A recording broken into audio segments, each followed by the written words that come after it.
जय हिंद। 14 अप्रैल 2026।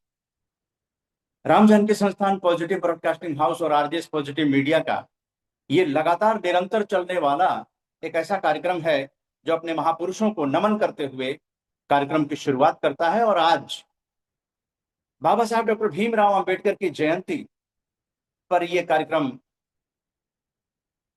540वां कार्यक्रम है। 2047 तक चलने वाले इस कार्यक्रम में भारत रत्न बाबा साहब अम्बेडकर को RJS PBH, RJS positive media परिवार की ओर से कोटि कोटि नमन है। और आज इसलिए भी इंपॉर्टेंट है कि वैशाखी जो मनाया जा रहा है देश भर में, उसके लिए भी आप सबको बधाइयां हैं। और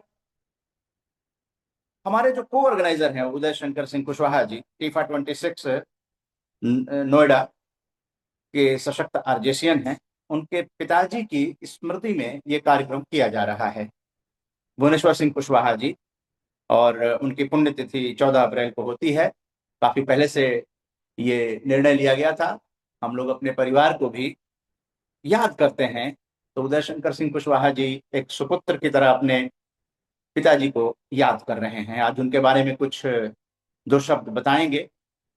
आज जो डॉक्टर भीमराव अंबेडकर जी को लेकर पूरे देश में उनको याद किया जा रहा है, उसके पीछे वजह ये रही है क्योंकि उन्होंने संविधान जैसे एक सशक्त अ, माध्यम दिया जिससे कि कमजोर वर्गों को एक आशा की किरण मिली।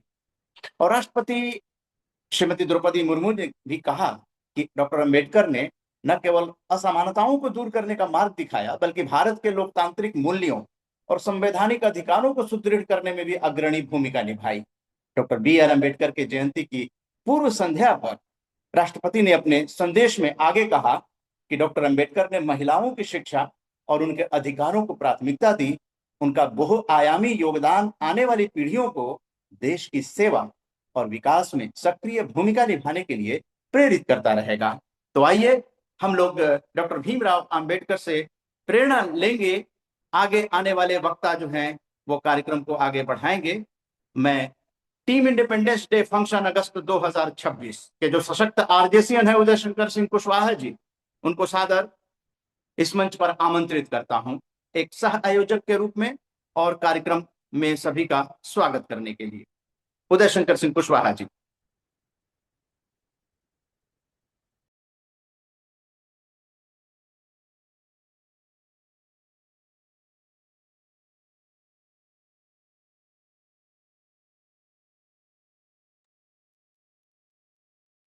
जय हिंद। आज 540वीं वेबिनार में आरजेएस पीबीएच पॉजिटिव मीडिया की तरफ से के सौजन्य से आप सभी के, उदय शंकर कुशवाहा को ऑर्गेनाइजर, आप सभी को हार्दिक स्वागत करता है। आरजेएस पीबीएच पॉजिटिव मीडिया के ऑर्गेनाइजर उदय कुमार मन्ना जी एवं आज के हमारे इस प्रोग्राम में आए हुए आज के अतिथिगण बहन अलका सैनी जी एवं आज के हमारे प्रोफेसर डॉक्टर स्वराज बेचैन जी और डॉक्टर हरि सिंह पाल जी, सभी को मैं तहे दिल से स्वागत करता हूं। आज टीपा 26 में आज के प्रोग्राम में गहराई से आप सभी को हार्दिक स्वागत करता हूं। मेरे आज के प्रोग्राम 3 चीज़ों के ऊपर रखा गया है। हमारे पिताजी की पुण्यतिथि है और बड़ी मतलब सौभाग्य की बात है, आज ही के दिन मंगलवार दिन था जिस दिन उनकी डेथ हुई थी। मंगलवार ही था आज। 14 अप्रैल और बैसाखी तीनों चीज उसी दिन था। ये 11वीं पुण्यतिथि है उनकी। और आज मैं अपने पिताजी के 11वीं पुण्यतिथि पर आप सबको स्वागत करता हूं। मेरे पिताजी स्वर्गीय भुवनेश्वर सिंह, पुत्र श्री प्रहलाद सिंह, जो 16/1/1934 को इस दुनिया में आए और अपने बचपन से छोटे से गांव के में बिताया। वहाँ से पढ़ाई लिखाई जैसे भी किया हो, वह कोई बड़े घर के बेटा नहीं थे, परंतु उन्होंने अपने मेहनत से 1958 में काम के संबंध में दिल्ली आए। पहले एक लंदन की कंपनी थी, उसमें सर्विस किया उन्होंने। वाटर प्रूफिंग की कंपनी थी। वह कंपनी 1970 में दिल्ली वगैरह पूरे देश में बंद हो गया। उसके बाद उन्होंने अपनी कंपनी स्थापित की और बड़े सकारात्मक सोच के साथ, पॉजिटिव के साथ उन्होंने काम करना शुरू किया और अपने कंपनी का काम शुरू किया और उसका नाम बी सिंह एंड कंपनी के नाम से शुरुआत किया। पॉजिटिव को आगे बढ़ाने का काम किया और हम भी उनके नक्शे कदम पर चलकर आज बढ़ते रहे। उन्होंने कम से कम 25-30 लोगों को आगे बढ़ाया। उस लोगों ने भी अपना काम स्टार्ट किया और आज उनके पुण्य प्रताप से आज हम भी इस पोजीशन पे हैं जो आप सबको स्वागत कर रहे हैं, आप लोगों के बीच में हैं। और उनके सकारात्मक विचार हमें प्रेरणा देता है रहता है। उन्होंने 14 अप्रैल 2015 को हम लोगों को छोड़ के चले गए, उच्च विचार के साथ छोड़ कर चले गए। आज हम सब उनके याद में यह प्रोग्राम रखा है, ऑर्गेनाइज किया है। ये हमारे मन्ना जी ऑर्गेनाइजर हैं। इन्होंने समय समय पे जो है ये चीज़ देते हैं, याद दिलाते हैं अपने पूर्वजों के लिए कैसे प्रयास किया जाए, कैसे उनको याद किया जाए। उनको तहे दिल से धन्यवाद। और दूसरी चीज़ जो है, आज बैसाखी का पर्व भी मनाई जाती है। ये पर्व बैसाखी का मनाया जाता है जलियांवाला बाग को लेकर भी, और पंजाब में किसानों की फसल के ऊपर मनाई जाती है। आज से उनका किसानों का जो है फसल कटाई की शुरू होती है, पूजा पाठ करके अपना फसल की कटाई करते हैं, तो उसके उपलक्ष्य में भी है। और दूसरी चीज जो है, हमारे संविधान रचयिता डॉक्टर बाबा साहब भीमराव अंबेडकर की याद में भी हम लोग आज मनाते हैं, उनका जन्म दिन है आज। तो उस उनको भी तहे दिल से बधाई।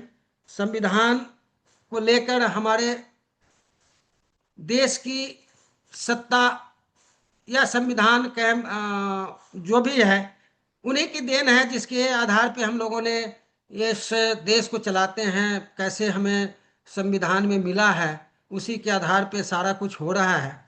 और जितने आज इस मंच पे आए हैं, सुनील कुमार सिंह जी हैं, मिस्टर कपूर हैं, जेपी कुशवाहा जी हैं जिनको हमने आमंत्रित किया था, और राकेश मनचंदा जी हैं। ये सारे लोगों को बहुत बहुत बधाई, स्वागत है आज इस मंच पे। और आज हमारे मुख्य अतिथि हैं डॉक्टर साहब भीमराव अम्बेडकर के बारे में बताएंगे, बैसाखी के बारे में बहुत कुछ बताएंगे, और हम लोगों ने उस पर सोचेंगे, सुनेंगे, ध्यान देंगे। ये सारी बातें होगी, बहुत अच्छी अच्छी बातें उन लोगों ने बतानी है। तो मैं अपनी वक्तव्य इसी बात पे ख़त्म करता हूँ। जय हिंद।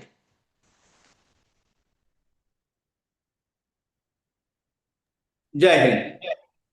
उदय शंकर सिंह कुशवाहा जी, निश्चित रूप से आप जैसे जो एक एनर्जेटिक और अनुभवी व्यक्ति हैं और टीम इंडिपेंडेंस डे में शामिल हैं, तो अगस्त का कार्यक्रम निश्चित रूप से सफल होने जा रहा है और टीफा 26 की संख्या भी निश्चित रूप से बढ़ती जाएगी। आइए कार्यक्रम में हम लोग एक विविध आयाम जोड़ते हैं, क्योंकि आपने देखा कि भुवनेश्वर सिंह कुशवाहा जी अ, जो इनके पिताजी उदय शंकर जी के थे, उनकी पुण्यतिथि को याद कर रहे हैं। यानी आरजीएस पीबीएच एक परिवार है और अलग अलग कार्यक्रम हम लोग करते हैं। जैसे डॉक्टर भीमराव अंबेडकर पे आज जयंती मना रहे हैं, तो बैसाखी भी मना रहे हैं। पंजाब का त्योहार होता है बहुत बड़ा और देश भर में फैल गया, ये खुशी का त्योहार है। और महात्मा ज्योतिबा फुले की भी जयंती हम लोग मनाए थे 11 अप्रैल को। और आने वाले दिनों में भी हम लोग अलग अलग विषयों पे, यानी सकारात्मक विषयों पे कार्य करने जा रहे हैं। आज 540वें कार्यक्रम में आप जुड़े हुए हैं।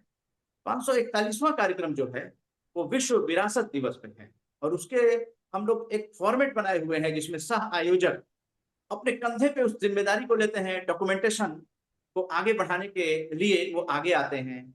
न्यूज़लेटर हर महीने के लास्ट में प्रसारित होता, पीडीएफ भेज दिया जाता है। पुस्तक जो है अगस्त में आपकी किताब में आएगी, 7वीं पुस्तक होगी।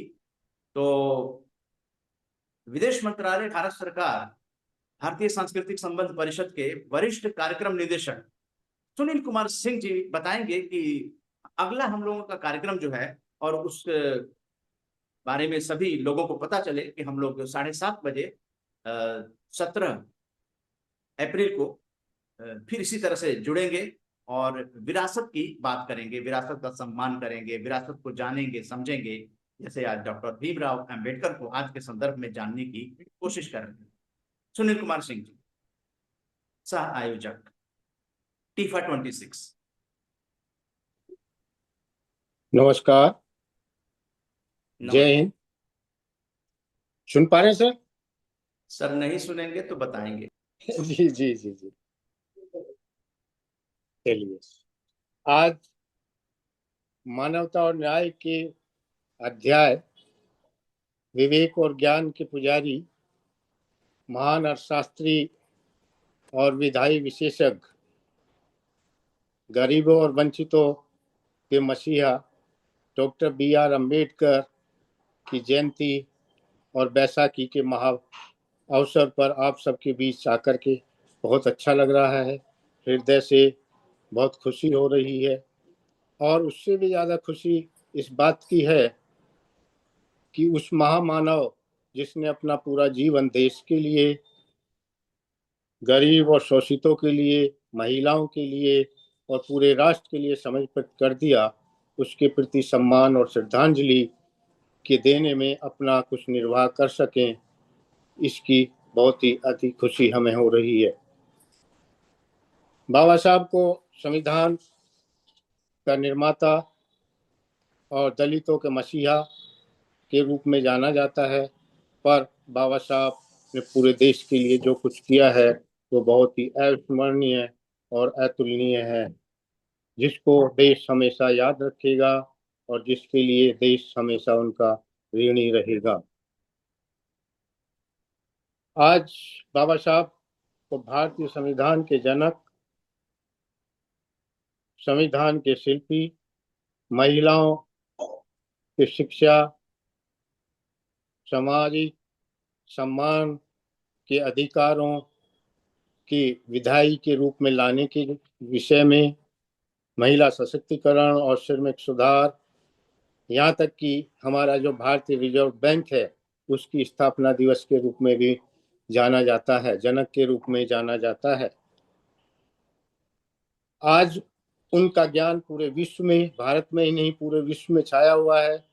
विश्व के अनेक महाविश्वविद्यालयों में उनके नाम पर कोर्स चलाए जा रहे हैं, पढ़ाए जा रहे हैं।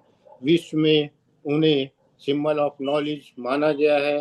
कोलंबिया यूनिवर्सिटी ने तो उनको अब तक का अपना सर्वश्रेष्ठ छात्र भी कंसीडर किया हुआ है, और विश्व के अनेक देशों में इस दिवस को इक्विटी दिवस या ज्ञान दिवस के रूप में मनाया जाता है।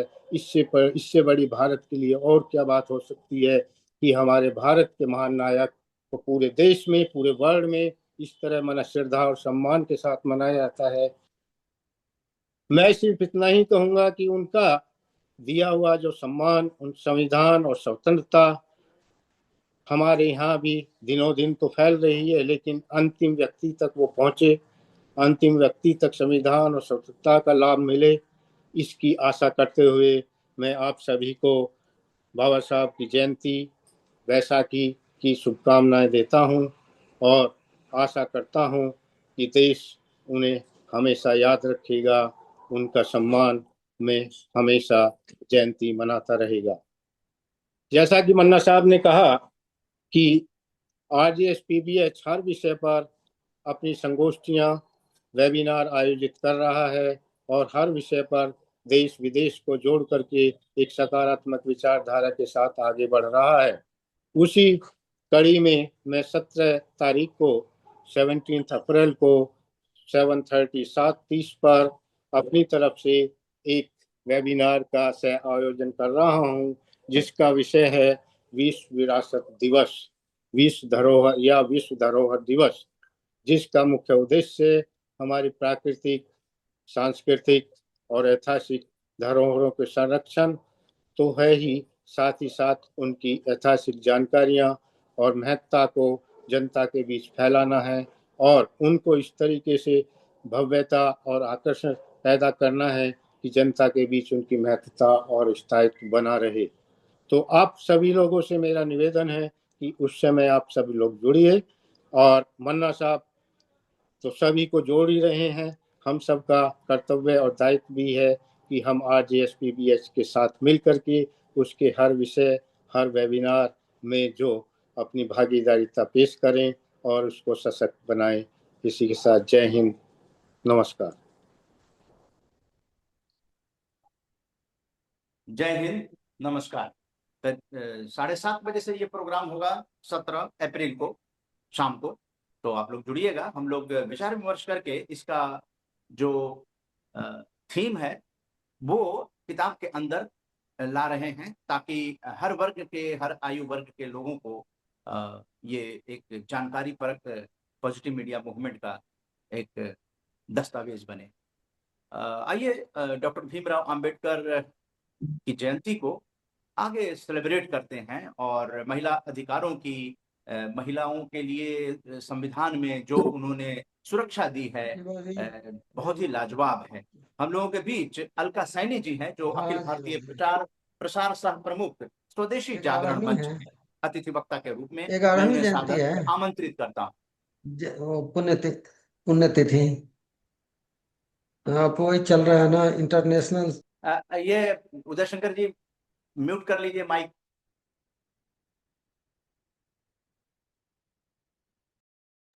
अलका सैनी जी सादर आमंत्रित हैं।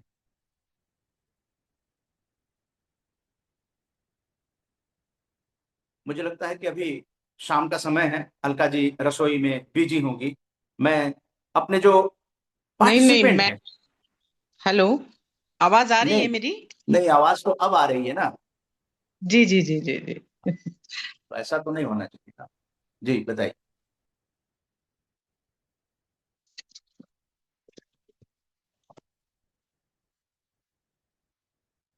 RJS पॉजिटिव मीडिया के 540वें आज के इस अधिवेशन में, इस आयोजन में मैं पधारे हुए अपने सभी अतिथियों का स्वागत करती हूँ, और जो शामिल हैं हमारे समाज सेवी, और जो इस कहते हैं ना, इस धारा के जो प्रवाही हैं, जो इस RJS पॉजिटिव मीडिया को प्रवाह देते हैं, ऐसे सभी साथियों का मैं बहुत बहुत स्वागत करती हूँ। मैं बहुत सारा स्वागत और धन्यवाद देना चाहती हूँ शिवराज सिंह बेचैन साहब, हरि सिंह पाल जी और उदय सिंह जी जो कुशवाहा जी, जिन्होंने अभी अपने विचार आपके सम्मुख रखे, जिनके पिता की आज पुण्यतिथि है, उनको भी हम सादर प्रणाम और नमन करते हैं। और सर्वप्रथम मैं चरणों में वंदन करना चाहती हूँ महात्मा ज्योतिबा फुले, माता सावित्रीबाई फुले जी को, और आज जिनकी हम जयंती मना रहे हैं, भारत के संविधान के निर्माता, भारत रत्न डॉक्टर भीमराव अंबेडकर जी को शत शत नमन करते हैं। भीमराव अंबेडकर जी आज के संदर्भ में क्या हो सकते हैं, जिन्होंने महिलाओं को हक दिया। जो कहते हैं ना कि पगडंडी महात्मा ज्योतिबा फुले जी ने महिलाओं के लिए, शोषितों, वंचितों और पीड़ितों के लिए जो शुरुआत की थी, उस शुरुआत को, उस बात को, उस रास्तों को, उस चिंतन को एक सही रास्ता यानी कि राजमार्ग देने का काम बाबा साहब अम्बेडकर जी ने किया है। चाहे वो महिलाओं के हक की बात हो, उनकी शिक्षा की बात हो, चाहे शोषितों, वंचितों, पीड़ितों की हक की और शिक्षा की बात हो, एक समानता की बात हो, वो समानता की बात करने वाले हमारे बाबा साहब भीमराव अंबेडकर, क्योंकि उन्होंने कहा कि अगर मैं आज जो इस तरह से जो भेदभाव है, जो एक तकलीफ है शोषितों, वंचितों, पीड़ितों की, वो जो है वो आगे नहीं रहनी चाहिए। मेरी माताओं बहनों को, मेरी बेटियों को, मेरे भाइयों को, हमारे संतानों को ये दुख, ये तकलीफ, ये वो कहते हैं ना प्रताड़ना, प्रताड़ना नहीं झेलनी पड़े। क्योंकि ये स्वतंत्र भारत के निर्माता डॉक्टर भीमराव अंबेडकर जी, जो कि न्याय, समानता, समरसता के मूल्यों से संजोया है उन्होंने इस समाज को। और समाज कल्याण के लिए जो उन्होंने कार्य किए, अगर हम वर्णन करने जाएं तो ये हमारे आरजेएस पॉजिटिव मीडिया को लगातार 24 घंटे नहीं, कम से कम 48 घंटे भी नहीं, लगातार पूरे सप्ताह एक एक ऐसा आयोजन रखना पड़ेगा जिसमें हम उनके कार्यों का वर्णन करेंगे कि कहाँ से शुरू हुई है ये गंगा। ये गंगा राजेश, गौमुख मैं है। आप ऐसा अगर चैलेंज कर रही हैं तो हम हफ्ते भर का कार्यक्रम कर सकते हैं डॉक्टर अंबेडकर में, लेकिन उसके मैं दो तीन कार्यक्रम आपको भी जिम्मेदारी लेनी होगी। हम कर सकते हैं। हम लोग मैं 15 दिन तक चेन्नई में स्वतंत्रता दिवस का आजादी पर्व अलका सैनी जी मनाया था, 15 दिनों, 1 से लेकर 15 अगस्त तक, डेली। जी, जी, बिल्कुल, नौ बिल्कुल सही है। मतलब हम बात करते हैं, जब हम बात करें महात्मा ज्योतिबा फुले जी की या माता सावित्रीबाई फुले जी की या बाबा साहब अम्बेडकर जी की, तो उनके कार्यों को एक सूत्र में पिरोना, एक समय के साथ पिरोना, ये आसान काम नहीं है और आसान भी नहीं है, और हम उतना वर्णन भी नहीं कर सकते। ना उस पीड़ा का वर्णन कर सकते हैं, ना उन संघर्षों का वर्णन कर सकते हैं, ना वो हक दिलाने की जो कवायद थी, जो एक लंबी लड़ाई थी, उस लड़ाई का भी हम वर्णन करने में असक्षम होंगे। क्योंकि जो उन्होंने पीड़ित जो रहे हैं, बाबा साहब अम्बेडकर हों, चाहे महात्मा ज्योतिबा फुले हैं, सावित्रीबाई फुले जी हों, इन लोगों ने जो पीड़ा सही, निश्चित तौर पर उन्होंने एक बहुत हम लोगों के लिए एक सहज सरल मार्ग बनाया। अपने हक की हम बात करने के लिए कानूनन रूप से संविधान में हमें ये हक दिया है, और ये हक दिलाना बहुत बड़ी समरसता और समानता की जो हमें विरासत बाबा साहब ने दी है, उसके लिए हम बहुत बहुत उनको प्रणाम करते हैं। क्योंकि वो कहते हैं ना कि बाबा साहब की अगर हम बात करें तो आज के संदर्भ में बाबा साहब जो हैं, हिंदू कोड बिल के माध्यम से उन्होंने महिलाओं को संपत्ति, विवाह और तलाक के अधिकार देने का प्रयास किया है। समान वेतन, मातृत्व का लाभ, कार्यस्थल पर सम्मान देने की उन्होंने बात उठाई है। तो ये सब बातें जो बात कानूनन है, उन्हीं चीजों के लिए एक जागरूकता हमारे समाज में होनी चाहिए। महिलाओं को सामाजिक अन्याय और भेदभाव के खिलाफ खड़े होने की जो ताकत दी है, तो महिलाएं आज भी कई स्थानों पर सही जगह पर जब महिलाएं अपने हो रहे अन्याय के विरोध में खड़ी होती हैं, तब बात कहीं ना कहीं बाबा साहब की बात जरूर से आती है। आज भी बाबा साहब के हमारे विचार जो हैं बिल्कुल प्रासंगिक हैं, क्योंकि बेटियों की शिक्षा की बात उन्होंने की है। तो निश्चित तौर पर आज हर समाज में हम देखते हैं कि शिक्षित बेटियां ज्यादा हैं, चाहे वो जब बात आती है जॉब के लिए, और चाहे उनके वैवाहिक परिचय सम्मेलन की बात आती है, तो वहां शिक्षित बेटियों की एक लंबी कतार होती है, और वही वो कतार अगर हम दूसरी तरफ शिक्षित बेटों की देखें, जबकि पढ़ाया दोनों को जा रहा है, पर वो कहते हैं ना कि बोए जाते हैं लड़के पर उगती हैं लड़कियां। तो ये लड़कियों को मौका जो दिया है ना बाबा साहब ने, वो मौका आज बाबा साहब के चरणों में वो अपनी योग्यता सिद्ध कर रही हैं। निर्णय लेने की क्षमता महिलाओं को जो है वो बाबा साहब के संविधान में ही मिली है। सम्मान पूर्वक समाज में कैसे जीवित रहना है और अपनी बात कहना है, हक की बात कहना है, ये भी महिलाओं को बाबा साहब ने ही दी है। और इस बात को महिलाएं जब एक सम्मान के साथ अपनी बात करती हैं, तो बहुत उनको हिम्मत भी रहती है, निश्चित तौर पर वो ये कार्य कर भी पाती हैं। क्योंकि बाबा साहब ने और महात्मा ज्योतिबा फुले जी का एक ही कहना था, शिक्षित बनो, संगठित रहो और संघर्ष करो। तो वो संघर्ष आज भी जारी है, वो संघर्ष स्त्रियों का भी आज जारी है। निश्चित तौर पर अगर हम बात करें तो वो देखते हैं अगर हम कि महिलाओं को, चाहे उनका कार्य क्षेत्र हो, चाहे शिक्षण हो, चाहे वो आवागमन में जो भी उनके साथ परेशानियां होती हैं, कई बार वो आवाज उठाती हैं और कई बार नहीं उठाती हैं। जो आवाज उठाती है वो एक उम्मीद से उठाती हैं कि बाबा साहब ने हमें वो सम्मान दिया था। उन्होंने महिलाओं को शिक्षा के लिए और समाज सुधारक बनने के लिए भी, बराबर से समाज में कार्य करने के लिए भी प्रेरित किया है। तो आज भी महिलाओं को मैं समझती हूँ कि निश्चित एक अपने हिम्मत और हौसलों को बरकरार रखना चाहिए, क्योंकि उनके साथ बैकग्राउंड सॉलिड है, वो है बाबा साहेब। महिला शिक्षित अगर होती है तो निश्चित तौर पर परिवार, समाज का एक, और फिर उसके बाद राष्ट्र, ये मजबूती प्रदान करने के लिए महिलाओं की शिक्षा की जो बात बाबा साहेब ने कही है, वो आज कहीं से कहीं तक आप उसको नकार नहीं सकते, और देश और समाज और हर किसी को मानना मानना पड़ता है। इसी इसी दौर में अगर हम दलितों, वंचित वर्ग की महिलाओं को भी अगर हम शिक्षा, वो आगे बढ़ रही हैं, पर हम उन्हें और ज्यादा अच्छे से उनको आत्मनिर्भर बनने के लिए भी उस दौर की जो बात बाबा साहब ने कही, आज के दौर में हम उन्हें अगर शासकीय जो बहुत सारी योजनाएं हैं, उन योजनाओं के बारे में हम बताएं। जैसा कि आदरणीय हमारे उदय शंकर जी भाई साहब बैठे हैं, जो जिनके लिए कहते हैं ना कि उन्होंने जैसा कि अभी बताया कि उनके पिता एक बहुत ग्रामीण क्षेत्र से और बहुत साधारण स्थिति में दिल्ली आए, पर उस साधारण स्थिति में असाधारण उन्होंने एक हमें ऐसा समाज सेवी दिया है जिन्हें हमारे उदय शंकर भाई साहब हम कहते हैं। तो कहीं ना कहीं एक हिम्मत हौसले की बात होती है। ऐसे हिम्मत हौसले हर परिवार अगर रखता है, हिम्मत हौसले की बात हम करें तो भाई हमारे उदय शंकर जी, उदय मन्ना जी, आरजेएस पॉजिटिव, पॉजिटिव मतलब पॉजिटिविटी फैलाने की जब बात आती है तो पूरे देश में एक ही नाम आता है कि उदय जी मन्ना जी जो हैं, आरजेएस के माध्यम से इतनी अच्छी बातें, चाहे वो धरोहरों की जानकारी देना हो, महापुरुषों को याद करना हो, उनके कार्यों को याद करना हो, तो आरजेएस पॉजिटिव मीडिया का ये उद्देश्य है। ये मतलब वो एक परम उद्देश्य लेके चल रहे हैं, अपने साथ अपने परिवार का काम करते हुए, जो सामाजिक स्तर पर इस तरह से आयोजन करना और हर किसी को शामिल करना, देश के कोने कोने से वो व्यक्तियों को निकालते हैं, उनसे धन्यवाद, बात करते धन्यवाद, हैं। धन्यवाद। जी ऐसी कोई बात नहीं है, सारी संस्थाएं काम कर रही हैं। डॉक्टर अम्बेडकर को जयंती मनाने के लिए आप देखिए, पार्लियामेंट स्ट्रीट पर तो न जाने कहाँ कहाँ से वहां लोग आते हैं, इतने श्रद्धा व्यक्त करते हैं। पार्लियामेंट स्ट्रीट पे सरकार उसको परमिशन देती है। जी जी देखिए, जी। छुट्टी घोषित होती है ये हाँ सम्मान में, ताकि आप फ्री होकर कहीं कार्यक्रमों में आ जाएं या करें।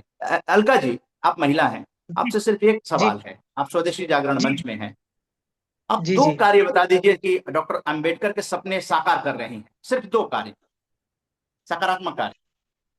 जी। हम लोगों ने कोशिश की है कि एक तो समानता वाली बात हो, समरसता वाली बात हो। ये पूरे, मैं जब से 25 सालों से संगठन से जुड़ी हुई हूँ, तो एक समरसता वाली बात, चाहे ज्योतिबा फुले जी के आयोजन हो जो कि समरसता की बात करते थे, और चाहे अंबेडकर जी की बात होती है, तो हम उन दोनों, उनको भी बुलाते हैं अपने आयोजन में, और हम भी उनके आयोजन में जाकर उन बाबा साहब के कार्यों की भी बात करते हैं, और वहां महात्मा ज्योतिबा फुले जी की बात करते हैं।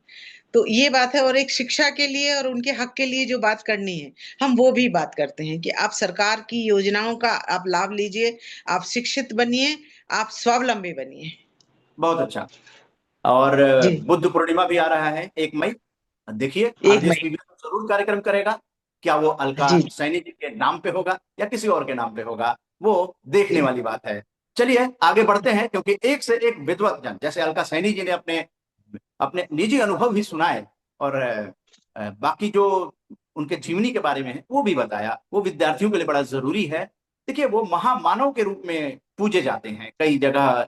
जो है, हमने महापुरुषों को बांट दिया है। आरजेएस ऐसा नहीं करता है, सभी महापुरुषों का सम्मान करता है, सभी धर्मों का सम्मान करता है, और सभी देश के निवासियों का सम्मान करता है, और उन्हें अपने कार्यक्रमों में अतिथि देवो भव के रूप में सम्मानित भी करता है। इसीलिए इंडियन डायस्पोरा का सम्मान हर राष्ट्रीय पर्व जो मनाए जाते हैं आरजेएस पीबीए द्वारा, उसमें सादर आमंत्रित किया जाता है। बस आपको सूचना दे देनी है। तो अगस्त में भी इंडियन डायस्पोरा को हम लोग सम्मान करने जा रहे हैं। और अब वो घड़ी आ गई है जब हमारे मुख्य वक्ता प्रोफेसर डॉक्टर शिवराज सिंह बेचैन जी, ये क्यों बेचैन रहते हैं इस बारे में भी जानना चाहेंगे। ये बेचैन कब से हुए, और लेखक हैं, सीनियर प्रोफेसर हैं, और पूर्व हिंदी विभागाध्यक्ष हैं दिल्ली विश्वविद्यालय। मुख्य वक्ता के रूप में आज निश्चित रूप से एक ऐसा मार्गदर्शन देंगे जिससे हम लोगों को एक प्रेरणा मिलेगी। प्रोफेसर डॉक्टर शिवराज सिंह बेचैन जी, स्वागत। बहुत बहुत आभार आपका कि आपने मुझे आमंत्रित किया। इस अवसर पर मुझे सिर्फ इतना कहना है कि बाबा साहब को हम लोग महापुरुष के रूप में उनका नाम लेते हैं, उनके बताए हुए रास्ते पर चलते हैं। हम उनके अनुयायी के रूप में जाने जाते हैं। लेकिन सवाल ये है कि बाबा साहब का क्या सपना था, क्या उनकी कोशिश थी, क्या वो कैसा समाज बनाना चाहते थे, कैसा राष्ट्र बनाना चाहते थे, और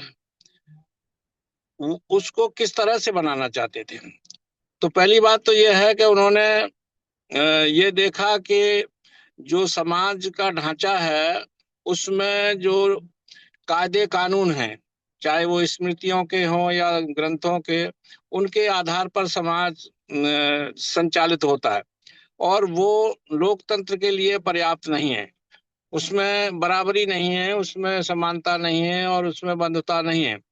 तो उन्होंने एक तो जो समता स्वतंत्रता की कल्पना की, उसको उन्होंने संविधान में दर्ज किया, और संविधान के ऐसा निर्मित किया कि जिसके आधार पर स्त्रियों को भी बराबरी मिले, दलितों को भी बराबरी मिले, पिछड़ी जातियों को भी मिले, और जो गरीबी का प्रश्न है उसको भी वो हल करना चाहते थे। उन्होंने जब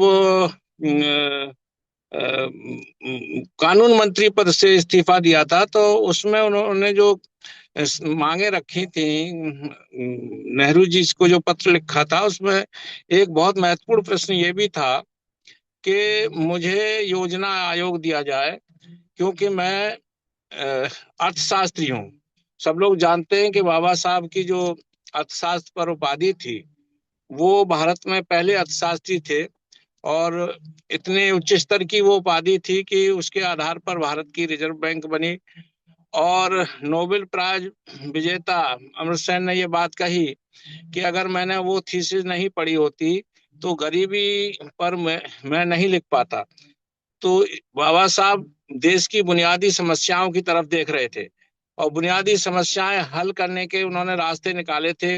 वो लोगों को कह रहे थे कि शिक्षित बनो, संगठित रहो और संघर्ष करो, क्योंकि शिक्षा के बिना, बिना बुद्धि के कोई निर्माण नहीं हो सकता। और आज हम ये देखते हैं कि गांव-गांव में स्कूलों की स्थिति अच्छी नहीं है। तो बाबा साहब के सपने को अगर हम साकार करना चाहते हैं, तो हमें शिक्षा, स्वास्थ्य और लोगों के रोजगार और घरों की स्थिति पर ध्यान देना होगा। अभी गांव में भूमिहीन दलितों की संख्या बहुत बढ़ गई है, और ज्यादातर कृषि मजदूर हैं। शहरों की तरफ वो भाग रहे हैं, छोटे छोटे जो कस्बे हैं उससे भी महानगरों की ओर भाग रहे हैं, क्योंकि रोजगार नहीं है। तो हम बाबा साहब ने जो रिजर्वेशन दिया था वो भी पूरा नहीं हुआ, खासकर उच्च संस्थाओं में वो रिजर्वेशन पूरा नहीं हुआ। जो वंचित वर्ग है, दलित है, अति पिछड़ा वर्ग है, वो अभी भी विश्वविद्यालयों में और आईआईटी में और जो है मेडिकल में अपना प्रतिनिधित्व पूरा नहीं करता है। और इसका परिणाम ये निकल रहा है कि हमारा देश पीछे जा रहा है। हम जापान, अमेरिका बनना चाहते हैं, तो ये लोगों के रिप्रेजेंटेशन से ही बन सकता है। अमेरिका का जो विकास हुआ, आप लोग समझ लें, सब जानते हैं और जानना चाहिए कि वहां जो दास प्रथा थी, दास प्रथा को उन्होंने समाप्त किया और अश्वेतों को डाइवर्सिटी दी। नियम बनाया कि ऐसी कोई संस्था नहीं होगी जिसमें उनका प्रतिनिधित्व नहीं होगा। हर एक संस्था में वो होंगे, चाहे वो उद्योग हो, चाहे कला हो, चाहे सिनेमा हो, चाहे चाहे मीडिया हो, चाहे नृत्य हो, संगीत हो, सब में। लेकिन हमारे देश में आजादी का इतना वक्त गुजर जाने के बाद अभी करोड़ों की संख्या में ऐसे लोग हैं जिनकी एक पीढ़ी भी किसी न तो सरकारी नौकरी में आ पाई, ना जो है वो अभी किसी तरह की राहत हासिल कर पाई। तो सवाल ये है कि हमको अपनी सरकारों पर भी जो है दबाव डालना है, हमें अपने संस्थाओं को भी जागरूक करना है, हमें लोगों को संगठित भी करना है। तो बहुत सारे काम हैं, और वो काम तभी पूरे होंगे जब हम शिक्षा की तरफ ध्यान देंगे, संगठन की तरफ ध्यान देंगे, चेतना की तरफ ध्यान देंगे। और चेतना में दल साहित्य एक बहुत बड़ी भूमिका अदा कर रहा है। बाबा साहब के दिवंगत होने के बाद, परिनिर्वाण के बाद महाराष्ट्र में दलित पैंथर ने बहुत काम किया, और जिस तरह से ब्लैक पैंथर अमेरिका में बना, उसी तरह से दलित पैंथर आया। तो इस अब अब दलित साहित्य जो है वो सभी भाषाओं में है। बाबा साहब पर भी उनकी जीवनियां बार बार लिखी जा रही हैं, बहुत सारे लोग लिख रहे हैं, उनके विभिन्न पहलुओं पर रिसर्च हो रही है। मैंने खुद बाबा साहब हिंदी दलित पत्रकारिता में पत्रकार अम्बेडकर का प्रभाव, ये जब काम किया था तो हिंदी में हमारे जो शोध निर्देशक होते थे तमाम लोग कहते थे कि भाई अम्बेडकर पत्रकार थे क्या। तो बहुत सारे लोग उनकी जो खूबियां हैं या उनके व्यक्तित्व के जो आयाम हैं उनके बारे में भी नहीं जानते कि वो कितने बड़े पत्रकार थे, कितने बड़े अर्थशास्त्री थे, कितने बड़े समाजशास्त्री थे, कितने बड़े विधिवेत्ता थे। और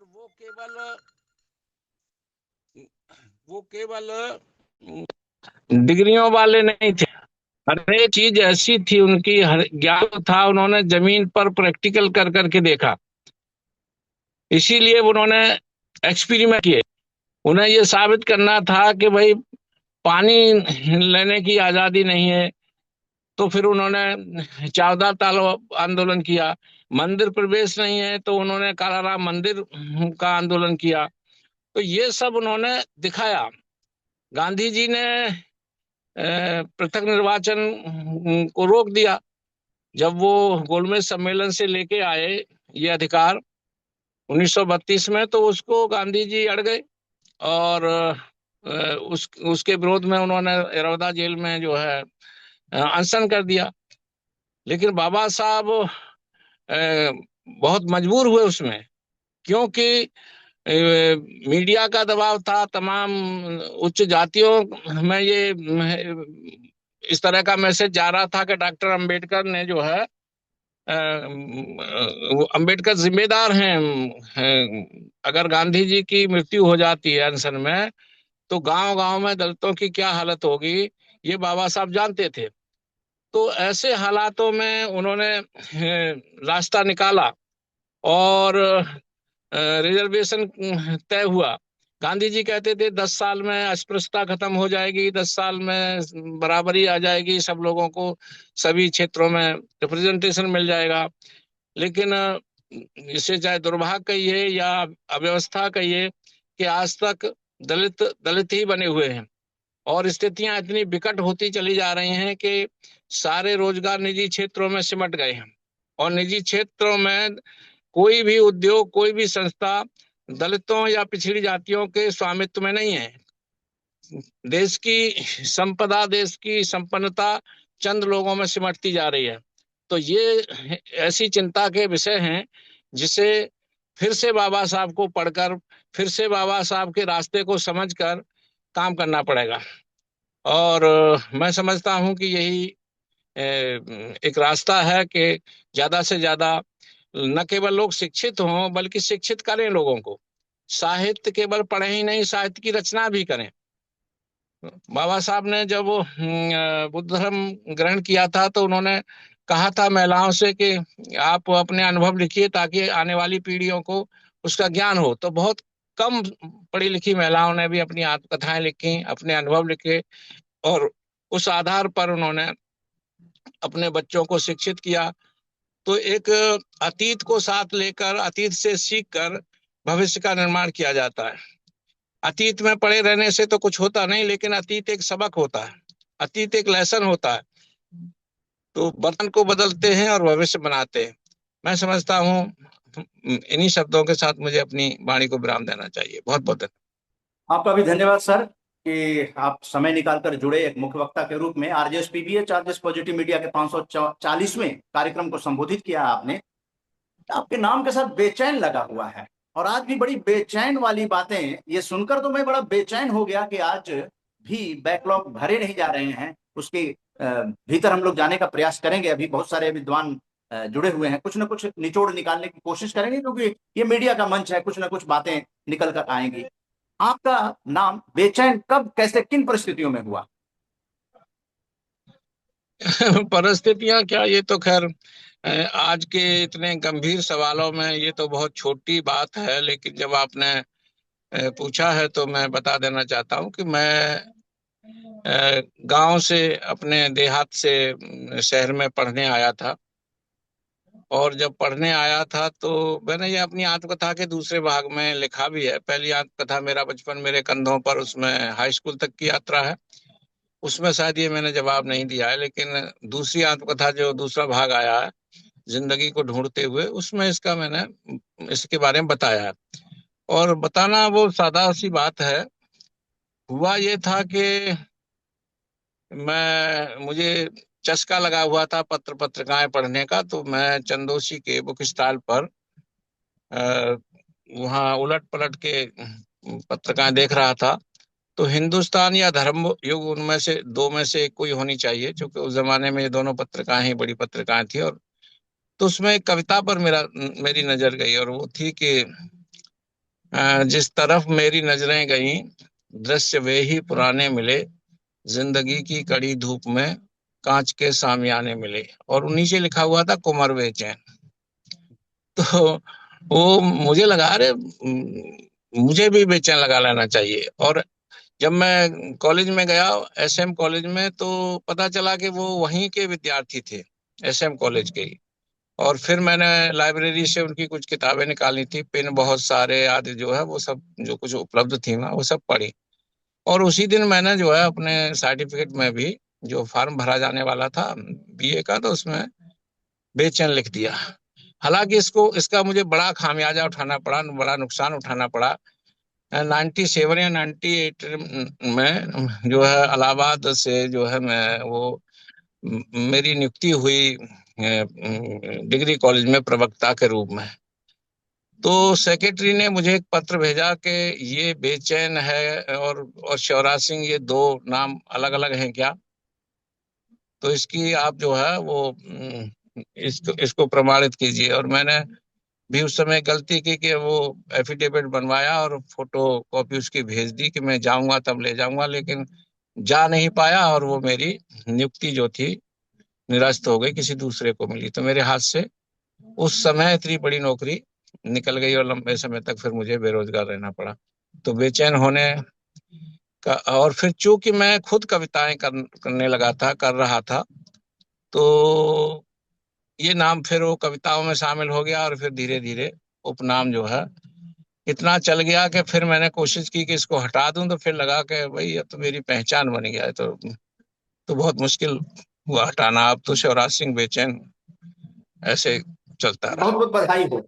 ये बेचैन शब्द जो है, कहीं ना कहीं इंसान को बेचैन रहना चाहिए देश और समाज के लिए। और क्योंकि साहित्यकार के रूप में समाज का दर्पण अगर बेचैन नहीं होगा तो फिर वो रचना नहीं निकल पाएगी।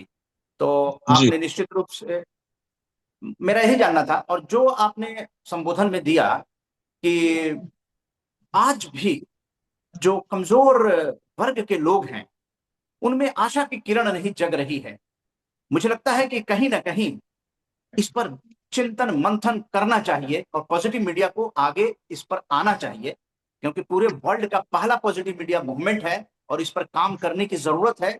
अपनी क्षमताओं के अनुसार हम लोग पुरजोर कोशिश करें और ये पार्लियामेंट तक आवाज पहुंचाने की और विधानसभा तक आवाज पहुंचाने की पुरजोर कोशिश करेंगे। लेकिन बेचैन कितने लोग हैं इस भारत में, ये आकलन करने की जरूरत है कि बेचैन अगर नहीं होते तो यह देश आजाद नहीं होता। अगर अंबेडकर साहब बेचैन नहीं होते तो वो संविधान का निर्माण नहीं करते, कितनी विपरीत परिस्थितियों में। और फिर वो बौद्ध धर्म स्वीकार किए, क्योंकि रास्ता प्रकृति बनाती है। अगर हम हिम्मत छोड़ जाएंगे तो हम कुछ नहीं कर पाएंगे। इसलिए संघर्ष ही जीवन है। और इसी संघर्ष का एक चरितार्थ कर रहे हैं प्रोफेसर डॉक्टर शिवराज सिंह बेचैन, जिनसे रूप से आपसे मिलना जब होगा और भी बातें होंगी प्रोफेसर डॉक्टर बहुत बेचैन जी। और हम आगे कार्यक्रम को बढ़ाते हैं और आज की अध्यक्षता कर रहे हैं डॉक्टर हरि सिंह पाल जी को। और ये भी गांव से निकलकर शहर में आए। स्वयं डॉक्टर भीमराव अंबेडकर को कोई सहयोग मिल गया, वो बैरिस्टर बने। लेकिन इतने धनी मानी परिवार के नहीं थे वो भी, लेकिन हिम्मत नहीं हारे। हिम्मत मर्दा मदद खुदा, सब कुछ रास्ते प्रकृति निर्धारित कर जाती है। आज ये आरजेएस पीबीएच का उदाहरण ले सकते हैं। ये देश और विदेश में किस तरह से लोगों को जोड़ पाया है, ये बेचैनी का ही परिणाम है। इसलिए आप सब जितना बेचैन होंगे, लेकिन समाज के लिए, सर्वे भवन्तु सुखिनः के लिए, स्वार्थ के लिए नहीं, परमार्थ के लिए। और यही है सकारात्मक जीवन का फलसफा जो आपके इतिहास का निर्माण कर रहा है। और आरजेएस पीबीएच उसमें लगा हुआ है आपका दस्तावेजीकरण करने के लिए। 7वीं किताब में ये अगस्त में आपको मिल जाएगी कि आपने क्या कहा और क्या निचोड़ निकला, उसको हम लोग आपके हाथों में देंगे। टीफा 26 इसके लिए पूरी तैयारी कर रहे हैं। डॉक्टर हरि सिंह पाल जी जो कि महामंत्री हैं नागरी लिपि परिषद के, और कुछ ऐसे व्यक्ति हैं जो इन बिंदुओं पर भी प्रकाश डालेंगे जिन्हें बारी बारी से डॉक्टर हरि सिंह पाल जी आमंत्रित करेंगे अध्यक्ष के हैसियत से। डॉक्टर हरि सिंह पाल जी। जय हिंद मन्ना जी, जय आपका हिंद बहुत सर। बहुत धन्यवाद। सबसे पहले जो यहाँ हमारे विद्वान वक्तागण जुड़े हैं उनका वंदन अभिनंदन, और साथ में जो प्रतिभागी के रूप में जुड़े हुए हैं मेरे मित्र मॉरिशस से डॉक्टर सोमदत्त काशीनाथ हैं, बड़े सक्रिय हैं मॉरिशस में। मेरे मित्र श्री ललित शर्मा जी हैं डिब्रूगढ़ आसाम से। हिंदी की विदुषी हैं डॉक्टर सीजे प्रसन्ना कुमारी तिरुवनंतपुरम केरल से। मेरे मित्र अरुण कुमार पासवान हैं। मध्य प्रदेश शासन के पूर्व सचिव आईएएस डॉक्टर अशोक भार्गव इंदौर से जुड़े हुए हैं। महाराष्ट्र से डॉक्टर गजानन बानखेड़ी जुड़े हुए हैं किन्नौर से। और श्रीदेवी तमिलनाडु से जुड़ी हुई है। और डॉक्टर जेपी बघेल अपने मुंबई से जुड़े हुए हैं। तो इस रूप में मेरे आग्रह पर कुछ लोग जुड़े हुए, बाकी हमारे आरजेएस परिवार के सदस्य तो वही हैं। तो सबका वंदन अभिनंदन और स्वागत करते हुए मैं अपने इस परिवार को जो आरजेएस परिवार है इसको बहुत बहुत बधाई देता हूं कि आज बाबा साहब भीमराव अंबेडकर की जयंती को आज यहाँ पर मना रहे हैं। बैसाखी का भी पर्व है। तो ये एक ऐसी संस्था है जो साहित्यिक रूप से सांस्कृतिक रूप से समन्वय स्थापित करके चलती है। और विशेष रूप से वो जबकि आज की पीढ़ी जो निराश है, आज की पीढ़ी जो नकारात्मकता की ओर बढ़ रही है, उन्मुख है, उसको बचाने के लिए ये हमारी संस्था कार्य करती है आरजेएस पीवीएच। और इसमें हमारे पुराने मित्र अद्वैत कुमार मन्ना जी इसका संचालन करते हैं। और अच्छा लगता है कि जब मैं इस मंच पर आता हूँ तो पुरानी बातें सब याद आ जाती हैं। बाबा साहब के बारे में हमारे मित्र डॉक्टर शौर्य सिंह बिचन जी ने बताया। मैं कहूँ कि अगर यदि कोई मुझसे पूछे कि बाबा साहब भीमराव अम्बेडकर की देन क्या रही, तो मैं कहूंगा कि वो देन डॉक्टर शौर्य सिंह बिचन रहे। आप कल्पना नहीं कर सकते कि जो व्यक्ति भीषण गरीबी से निकल के वो पढ़ाई करने जाए, जिसको पढ़ाई करने की इजाजत नहीं थी, स्कूल में बैठने की इजाजत नहीं थी अंदर कक्षा में, वो व्यक्ति उच्च शिक्षा प्राप्त करे और दिल्ली विश्वविद्यालय जैसे विश्वविद्यालय का एक हिंदी का विभागाध्यक्ष बनता है, तो ये बाबा साहब भीमराव अंबेडकर की देन है। यदि भीमराव अंबेडकर जी का बनाया हुआ संविधान न होता तो आज बेचैन इस स्थिति में नहीं होते। न उनको कविता में स्वीकार किया जाता, न उनको पत्रकारिता में स्वीकार किया जाता, न साहित्य में स्वीकार किया जाता। यही स्थिति हमारी है। यदि संविधान में हमें समानता का अधिकार नहीं मिलता तो आज जो हम यहाँ महानगर में आके बैठे हैं छोटे गांव से, वो नहीं होता। हमारे सुनील कुमार जी भारतीय सांस्कृतिक संबंध परिषद में वरिष्ठ निदेशक के रूप में बैठे हैं। तो वही समानता का जो हमें अधिकार मिला है कि हमारा संविधान हमें यह अधिकार देता है कि हम सब समान नागरिक हैं। और धन के आधार पर, शिक्षा के आधार पर, अर्थ के आधार पर, संस्कृति के आधार पर, धर्म वर्ण संप्रदाय के आधार पर कोई भी भेदभाव इस देश का संविधान नहीं करता है। उसी जो समानता का अधिकार बाबा साहब भीमराव अम्बेडकर जी ने दिया, तो वही कारण है कि आज जो उपेक्षित वर्ग के, शोषित वर्ग के, दमित वर्ग के और शोषित और कहें कि जो विसंगतियों के मारे हुए लोग हैं, वो आज केंद्र में कहें कि मंत्री भी हैं, सांसद सदस्य भी हैं, विधायक भी हैं और राष्ट्रपति भी बने हैं और विभिन्न विभिन्न पदों पर जाकर के पहुंचे हैं। ये डॉक्टर भीमराव बाबा साहब की देन है कि उन्होंने जो समानता का अधिकार हमें संविधान के माध्यम से दिया। तो यह एक बहुत बड़ी देन रही। यदि हम सब जानते हैं, उनके बारे में बहुत कुछ पढ़ा है, किन कठिन परिस्थितियों में, किन विषम परिस्थितियों में विपरीत परिस्थितियों में रह करके बाबा साहब ने उच्च शिक्षा प्राप्त की, इतनी उच्च शिक्षा प्राप्त की कि आज उनके बराबर भारत में कोई भी शिक्षित नहीं है, उनके बराबर वो डिग्रीधारी नहीं है भारत में। भले ही चाहे कितनी भी डिग्री हो, लेकिन जिस स्तर की ली वो बाबा साहब की ही कहें कि उनकी ऊर्जा थी, और उन्होंने कभी इससे मुख नहीं मोड़ा। मैं अभी कहीं पढ़ रहा था कि वो वहाँ जब लंदन में पढ़ रहे थे, तो उनके पास साधन नहीं थे भोजन के लिए भी, तो लाइब्रेरी में बैठ करके ब्रेड खा रहे थे, जो कहीं से ली होगी वो वहीं खा रहे थे। लाइब्रेरियन ने इस पर ऑब्जेक्शन किया कि भाई आप लाइब्रेरी में बैठ के कैसे खा सकते हैं, तो आप कैंटीन में जाके क्यों नहीं खाते? तो बाबा साहब ने कहा कि भाई मेरे पास में इतने पैसे नहीं है कि मैं कैंटीन में जा करके खरीद के कुछ खा सकूं, मैं ब्रेड ले आता हूँ और यहाँ बैठ के खा लेता हूँ, मुझे भूख लगती है तो। और वो फिर उस वो कहें कि उस अंग्रेज जो वहाँ का लाइब्रेरियन था, उसने कहा कि नहीं, आज से आप मेरे साथ जो कैंटीन है लाइब्रेरी की, वहां मेरे साथ में लंच करें। ये मतलब बाबा साहब ने देखा कि मतलब उनको शिक्षा प्राप्त करनी थी, कितनी भी विषम परिस्थिति रही, चाहे भूखे रहे प्यासे रहे, लेकिन उन्होंने शिक्षा से मुंह नहीं मोड़ा। उन्होंने कहा था कि शिक्षा ही ऐसी तलवार है जो अज्ञान के अंधकार को काट सकती है।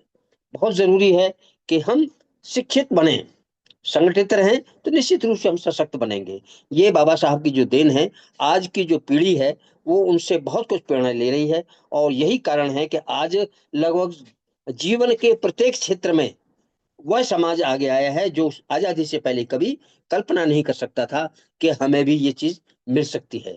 चाहे वो शिक्षा का क्षेत्र हो, चाहे वो राजनीति का क्षेत्र हो, चाहे वो विज्ञान का क्षेत्र हो, चाहे वो व्यापार का क्षेत्र हो, चाहे वो चिकित्सा का क्षेत्र हो। बड़े बड़े हमारे जो विद्वान लोग हैं, उपेक्षित वंचित शोषित समाज के लोग, वो आज सभी जीवन के जो पायदान हैं उसमें अपनी उपस्थिति दर्ज कराए हुए हैं। और यही कारण है कि बाबा साहब को आज भी पूरी दुनिया में एक महान संविधान शिल्पीकार के रूप में माना जाता है। यद्यपि आलोचना करने वालों की कोई कमी नहीं है, भारत में आज की जो नई पीढ़ी है उसमें भी कोई कमी नहीं है, लेकिन जब वो अपने आप को पाते हैं कि उनके सामने बहुत ही बौने हैं, उनका कोई अस्तित्व नहीं है। और सही कहें कि यदि बाबा साहब अपने संविधान में ये सब चीजें नहीं लिखते, तो निश्चित रूप से हमारा आज का जो भारतीय समाज है वो अंधकार के युग में ही जी रहा होता। अभी हमने नारी नारी शक्ति वंदन का अभी आयोजन मनाया, लेकिन उसके पीछे भी बाबा साहब की देन है। बाबा साहब ने मुंबई की महिला सभा को संबोधित करते हुए कहा था, नारी राष्ट्र की निर्मात्री है, हर नागरिक उसकी गोद में पलकर बढ़ता है, नारी को जागृत किए बिना राष्ट्र का उत्थान संभव नहीं है। वह महिलाओं को संविधान अधिकार दिलाना चाहते थे, जिससे देश की महिलाओं को सामाजिक, शैक्षिक और राजनीतिक स्तर पर समानता का अधिकार मिल सके। यही कारण है कि उनकी अध्यक्षता में बनी संविधान निर्मात्री प्रारूप समिति ने संविधान के अनुच्छेद 235 के अंतर्गत धारा 45 में शिक्षा में स्त्री और पुरुषों को समानता का अधिकार दिया। जो अनुच्छेद है 235, उसमें जो धारा उसकी 45, उसमें उन्होंने स्पष्ट रूप से लिखा कि शिक्षा में स्त्री और पुरुषों को दोनों को ही बराबर का अधिकार है। जिस विश्वविद्यालय में पुरुष पढ़ेंगे उसमें महिलाएं भी पढ़ने का अधिकार है। दलित वर्ग के उत्थान के लिए डॉक्टर अम्बेडकर ने अपनी सभाओं में समाज की महिलाओं से आग्रह किया था कि आप सफाई से रहना सीखो, सभी अनैतिक बुराइयों के बीच हीन भावना का त्याग करो, शादी विवाह की जल्दी मत करो और अधिक संतानें पैदा मत करो। उनका कहना था कि यदि महिलाएं एकजुट हो जाएं तो समाज को सुधारने के लिए क्या नहीं कर सकती। वह प्राय लोगों को, महिलाओं और बच्चों को शिक्षित करने की प्रेरणा देते थे। बाबा साहब ने मात्र दलित महिलाओं के उत्थान के लिए कार्य नहीं किया, अपितु खेतों में, कारखानों में काम करने वाली महिलाओं और भारत की हर स्त्री के उत्थान के लिए सराहनीय कार्य किए। उन्होंने नारी समाज को उनकी अपनी अस्मिता से परिचित कराया। उनके नारी समानता और जागरूकता के हेतु किए जाने वाले आंदोलनों का लाभ उच्च शिक्षित परिवारों की महिलाओं ने अधिक उठाया। डॉक्टर अंबेडकर नारी उत्थान को समग्रता से में देखते थे, साथ ही यह राष्ट्रीय एकता को जाति, धर्म, संप्रदाय एवं स्त्री पुरुष से जोड़कर नहीं देखते थे, अपितु वह स्त्रियों की हर समस्या से अवगत थे, उनका सर्वमान निदान भी करना चाहते थे। ये मैंने लेख लिखा था, मेरा निबंध संग्रह आदि इत्यादि है, उसमें ये निबंध शामिल किया गया है, उसमें से मैं इसका वाचन कर रहा था। तो हम देखते हैं कि आज आज जो भी समाज में प्रगति आई है या कहें कि जो जागरूकता आई है, उसका बहुत बड़ा जो कारण है, बहुत बड़ी देन है, वो बाबा साहब भीमराव अंबेडकर की है। और यही कारण है कि आज आज आप दिल्ली में संसद मार्ग से आप गुजरेंगे तो इतने आपको शिविर लगे दिखेंगे कि जो बड़े बड़े जो आयोजन होते हैं धार्मिक, उनमें भी इतने नहीं होते जो तथाकथित जो रूढ़िवादी लोग करते हैं, उससे बड़े भव्यता के साथ यहाँ पर लगे हुए। चूंकि मैं आकाशवाणी से जुड़ा रहा, मेरे आकाशवाणी के सामने ही ये सब शिविर लगते हैं, वर्षों से लग रहे हैं। ये जागरूकता का प्रमाण है कि वो आज किसी से कम नहीं है। मतलब वो चाहे वो भारत सरकार के कार्यालय में काम करते हो, राज्य सरकार के कार्यालय में काम करते हो, या बैंक में काम करते हो, वो आज आज जागरूक हो चुके हैं। वो अपने अधिकारों को जानने के लिए, अपने अधिकारों को प्राप्त करने के लिए वो उठ करके अब खड़े हो गए हैं। वो अब सीना तान के खड़े हो गए हैं कि हमारे अधिकार हमें मिलने ही चाहिए। ये किसी के लिए कोई दान नहीं है। यह चूंकि बाबा साहब के बनाए हुए संविधान ने हमें दिया है, तो वह अधिकार हमें मिलना ही चाहिए। यद्यपि बहुत सी विसंगतियां हैं समाज में, और पहले से रही हैं। विश्व के किसी भी कोने में जाएं, हर जगह इस तरह की असमानताएं, विसंगतियां, विषमताएं आपको देखने को मिलती है। लेकिन उसके बावजूद भी जो प्रगति हुई है उसको हम कम नहीं आंक सकते। ये जो भारतीय समाज को जागरूक करने में जो बाबा साहब ने जो कदम उठाया था, वही कारण है कि उन्होंने केंद्र में मंत्री थे, है ना, सेंट्रल कैबिनेट मिनिस्ट्री थे, उससे भी उन्होंने त्याग पत्र दे दिया। भाई या अगर अगर मेरे समाज के लोग जो वंचित और शोषित वर्ग के लोग हैं, अगर उनको अधिकार नहीं मिलेंगे और अगर उनके साथ समानता का व्यवहार नहीं होगा, तो मुझे ये पद नहीं चाहिए। और यही कारण था कि वो उन्होंने पद को त्याग दिया और अपना काम करते रहे और अंत तक करते रहे। और आज आज यही कारण है कि आप किसी भी शहर में जाइएगा, किसी भी नगर में जाएगा, बाबा साहब की मूर्ति आपको जरूर देखने को मिल जाएगी। बाबा साहब के नाम पर पार्क आपको मिल जाएंगे, बाबा साहब के नाम पर विश्वविद्यालयों के नाम मिल जाएंगे, कॉलेजों के नाम मिल जाएंगे, अनेक संस्थाओं के नाम मिल जाएंगे। तो ये कोई कम उपलब्धि नहीं है। समग्रता में मतलब सब कुछ तो हमें नहीं मिलेगा, लेकिन जो मिला है वो कम नहीं है। हमें स्वयं जागरूक होना पड़ेगा, और जागरूक होकर के हम यदि युवा पीढ़ी को जागरूक कर सके तो बहुत ही अच्छा रहेगा। मेरे एक मित्र हैं, वो उत्तर प्रदेश सरकार में एडिशनल सेक्रेटरी रहे थे, जेसी आदर्श साहब। वो एक अम्बेडकर अकेडमी चलाते हैं, और उसके माध्यम से जो समाज के जो निर्धन वर्ग के लोग हैं, जिसमें सभी सभी वर्ग के लोग, उसमें किसी जाति या संप्रदाय धर्म की बात नहीं है, वो सबके लिए फ्री कोचिंग का उन्होंने व्यवस्था मसौदा में बना रखा है। तो इस तरह के छोटे छोटे प्रयास है। हम लोग भी प्रयास करते हैं कि जो भी हमें मिलते हैं हम उनको प्रोत्साहित करते हैं कि भाई आपको आगे बढ़ना है और आपको सभी मौके आपको पूरे मिलेंगे। तो किसी प्रकार से निराश होने की आवश्यकता नहीं है। जो हमें अधिकार मिले हैं उसका अधिकार का जो उपयोग है वो हमें नई पीढ़ी के लिए करना है, युवा पीढ़ी के लिए करना है। युवा पीढ़ी कहीं नकारात्मकता की ओर न चली जाए, वो कहीं निराशा की शिकार न हो जाए। उसको बचाए रखने के लिए हमें अपनी ओर से प्रयास करने की आवश्यकता है। चाहे हम सोशल मीडिया के माध्यम से कहें कहें चाहे हम अपने साहित्य के माध्यम से कहें, चाहे हम अपने लेखन के माध्यम से कहें, जिस भी मंच पर हैं उसके माध्यम से हमें नई पीढ़ी को जागरूक करने की आवश्यकता है, उसको सशक्त बनाने की आवश्यकता है।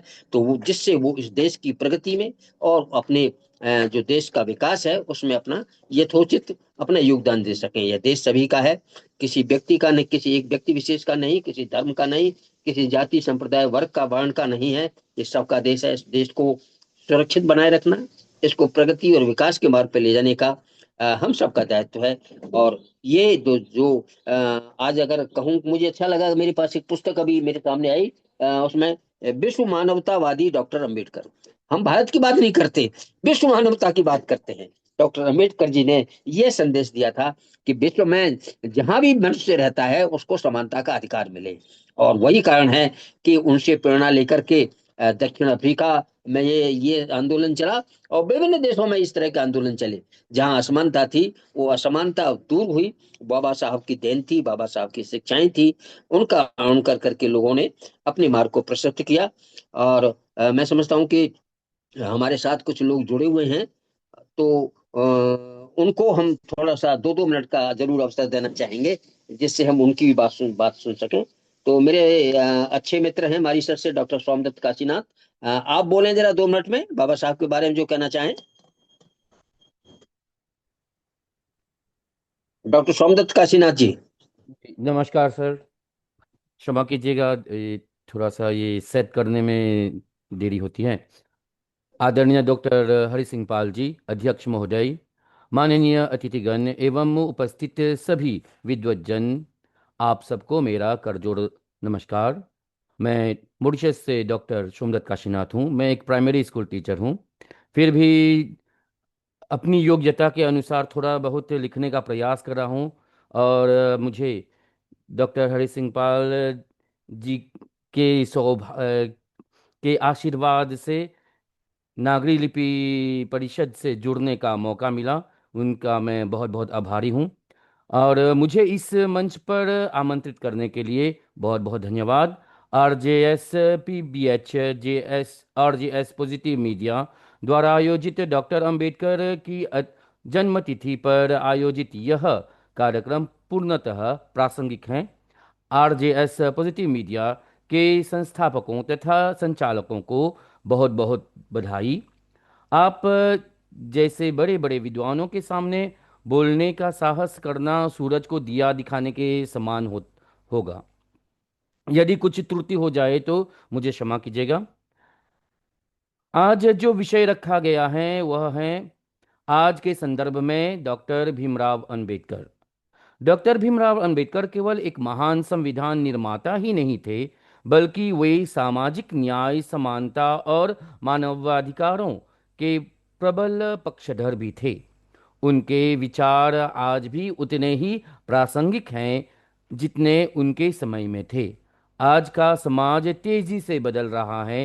तकनीकी प्रगति, वैश्वीकरण और आधुनिकता ने जीवन को सरल तो बनाया है, परंतु सामाजिक असमानता, जातिगत भेदभाव और आर्थिक विषमता जैसी समस्याएं अभी भी विद्यमान हैं। ऐसे समय में डॉक्टर अंबेडकर के विचार हमें मार्गदर्शन प्रदान करते हैं। उन्होंने शिक्षा, संगठन और संघर्ष को समाज परिवर्तन का मूल मंत्र बताया। उनका यह संदेश आज के युवाओं के लिए विशेष रूप से महत्वपूर्ण है। डॉक्टर अंबेडकर का मानना था कि किसी भी समाज की प्रगति का मापदंड उस समाज में महिलाओं और वंचित वर्गों की स्थिति से किया जाना चाहिए। आज भी हम देखते हैं कि स्त्री पुरुष के बीच असमानता और सामाजिक भेदभाव पूरी तरह समाप्त नहीं हुए हैं। ऐसे में उनके विचार हमें एक समतामूलक समाज की स्थापना के लिए प्रेरित करते हैं। संविधान के माध्यम से उन्होंने सभी नागरिकों को समान अधिकार प्रदान किए, परंतु केवल अधिकार मिल जाना पर्याप्त नहीं है। उनका सही उपयोग और संरक्षण भी आवश्यक है। आज के नागरिकों को अपने अधिकारों के साथ साथ अपने कर्तव्यों के प्रति भी सजग रहना चाहिए, जागरूक रहना चाहिए। यही सच्ची श्रद्धांजलि होगी डॉक्टर अंबेडकर के प्रति। अतः हम यह कह सकते हैं कि डॉक्टर अंबेडकर का जीवन और उनके विचार हमें यह सिखाते हैं कि संघर्ष के बिना परिवर्तन संभव नहीं है। हमें उनके आदर्शों को अपनाकर एक न्यायपूर्ण, समतामूलक और सशक्त समाज के निर्माण की दिशा में निरंतर प्रयास करते रहना चाहिए। धन्यवाद, आपकी धन्यवाद जान के सोमदत्त लिए जी। बहुत बहुत धन्यवाद जी। बहुत बहुत अच्छा, धन्यवाद ये सर। बताइएगा सोमदत्त जी, बताएं कि मॉरिशस में आप मनाते हैं क्या अम्बेडकर जी की स्मृति में कुछ कार्यक्रम होता है? नहीं, यहाँ पर नहीं होता क्योंकि हमारा संविधान आप लोगों के संविधान से अलग है। हालांकि हाँ हाँ। कुछ हो सकता है, ब्रिटिश संविधान से कुछ अंश लिए गए हैं और फ्रेंच संविधान से भी कुछ अंश लिए गए हैं, लेकिन भारतीय संविधान से बहुत अलग हैं। और जी बहुत कम लोग अंबेडकर जी के बारे में जानते हैं यहाँ पर। ठीक है, धन्यवाद धन्यवाद जी, धन्यवाद। बहुत बहुत धन्यवाद सर। जी धन्यवाद। हमारे इस बीच में आइजॉल मिजोरम से डॉक्टर AK रंजीत जी जुड़े हुए हैं, और हमारे बड़े पुराने साथी दयाराम सारोलिया जी हैं, और डॉक्टर अशोक सम्राट हैं, अच्छे कवि हैं। मैं निवेदन करूंगा इस समय डॉक्टर अशोक भार्गव जी से पूर्व सचिव मध्य प्रदेश शासन से सिर्फ 1 मिनट में अपनी बात कहें। डॉक्टर अशोक भार्गव जी।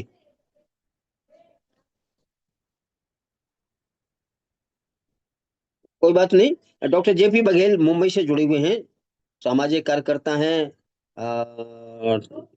भारत सरकार से सेवानिवृत्त हैं, अच्छे साहित्यकार हैं। डॉक्टर जेपी बघेल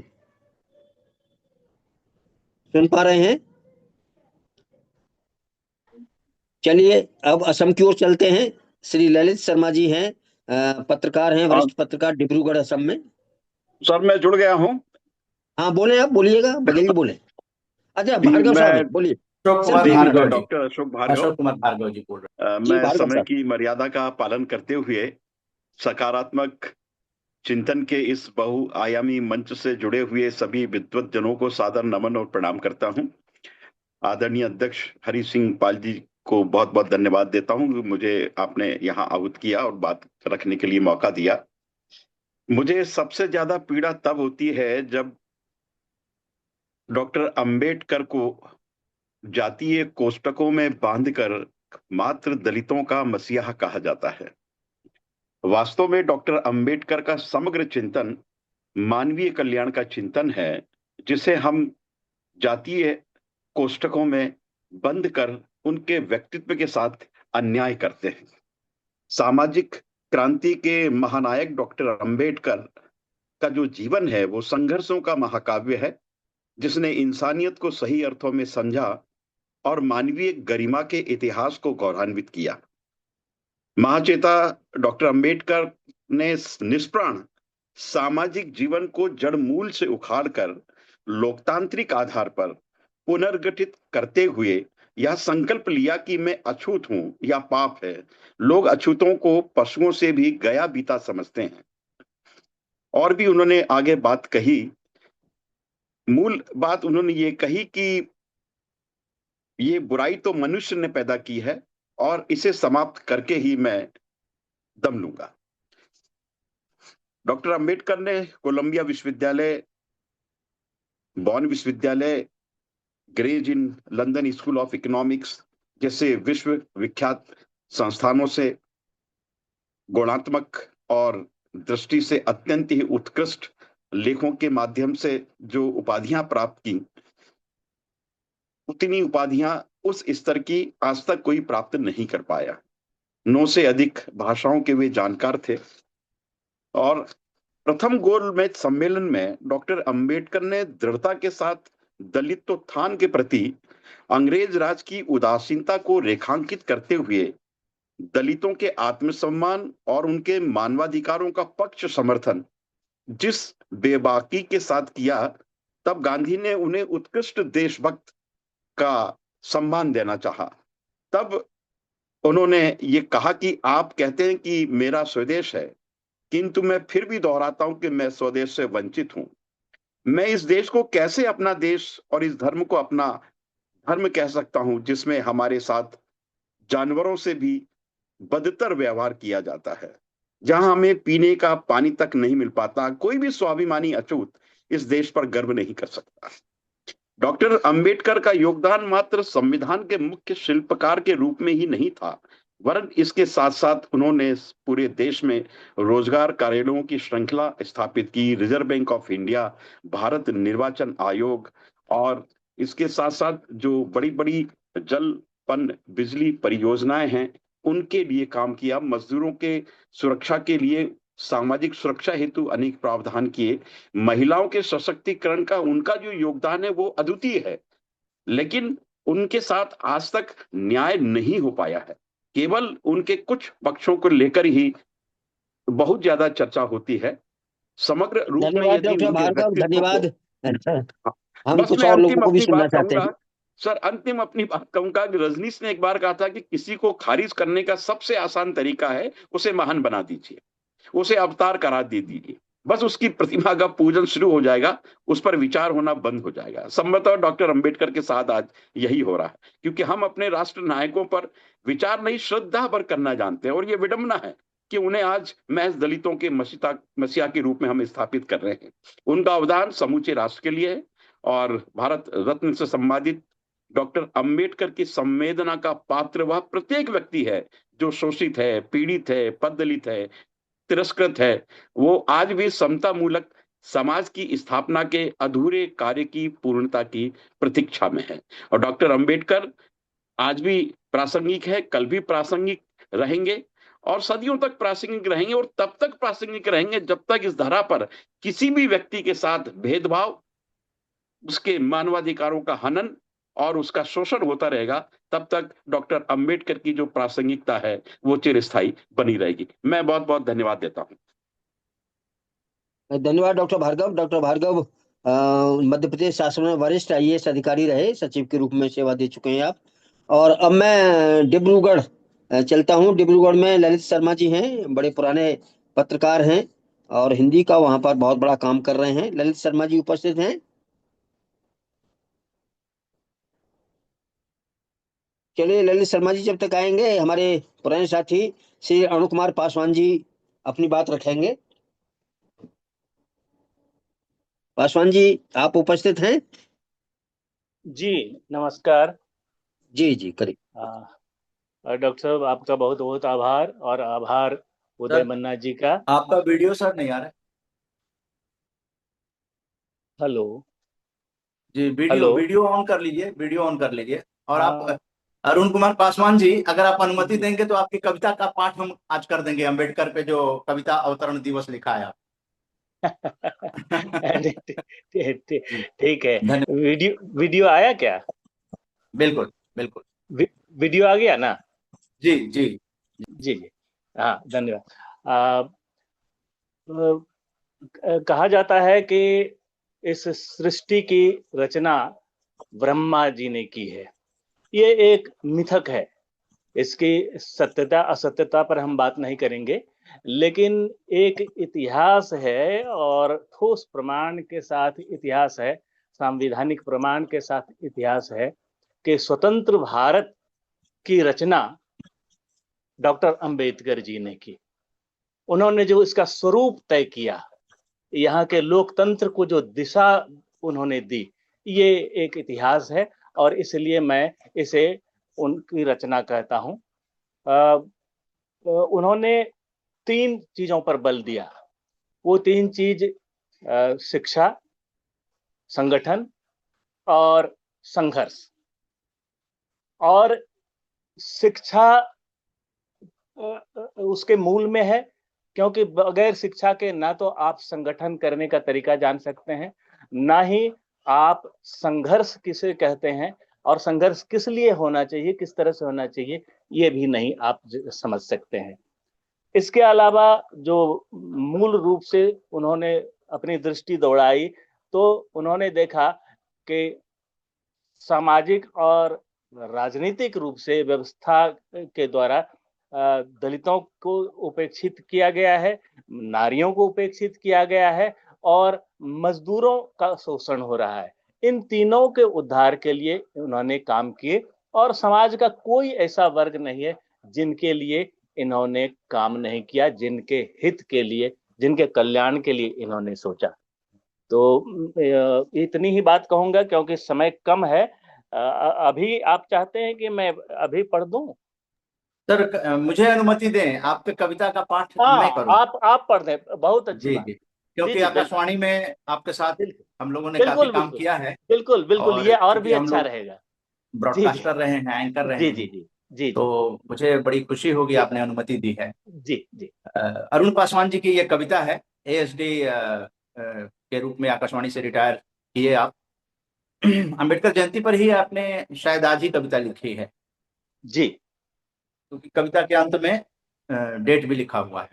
जी कविता अवतरण दिवस जुड़ा स्वतंत्र भारत से है, जुड़ा स्वतंत्र भारत से है प्रखर व्यक्तित्व का नाम, जिनकी सोच से उपकृत देश का आम आवाम। गौर से सुनिएगा।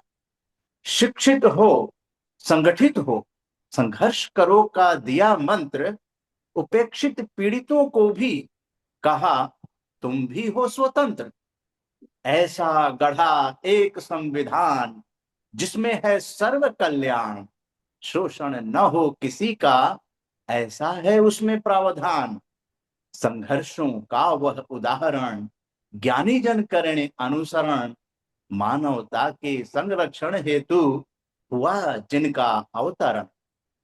करे स्मरण आदर सहित उन्हें अवतरण दिवस पर, रहें अमर सुविचार उनके। जय भीमराव आंबेडकर। जय हिंद। धन्यवाद।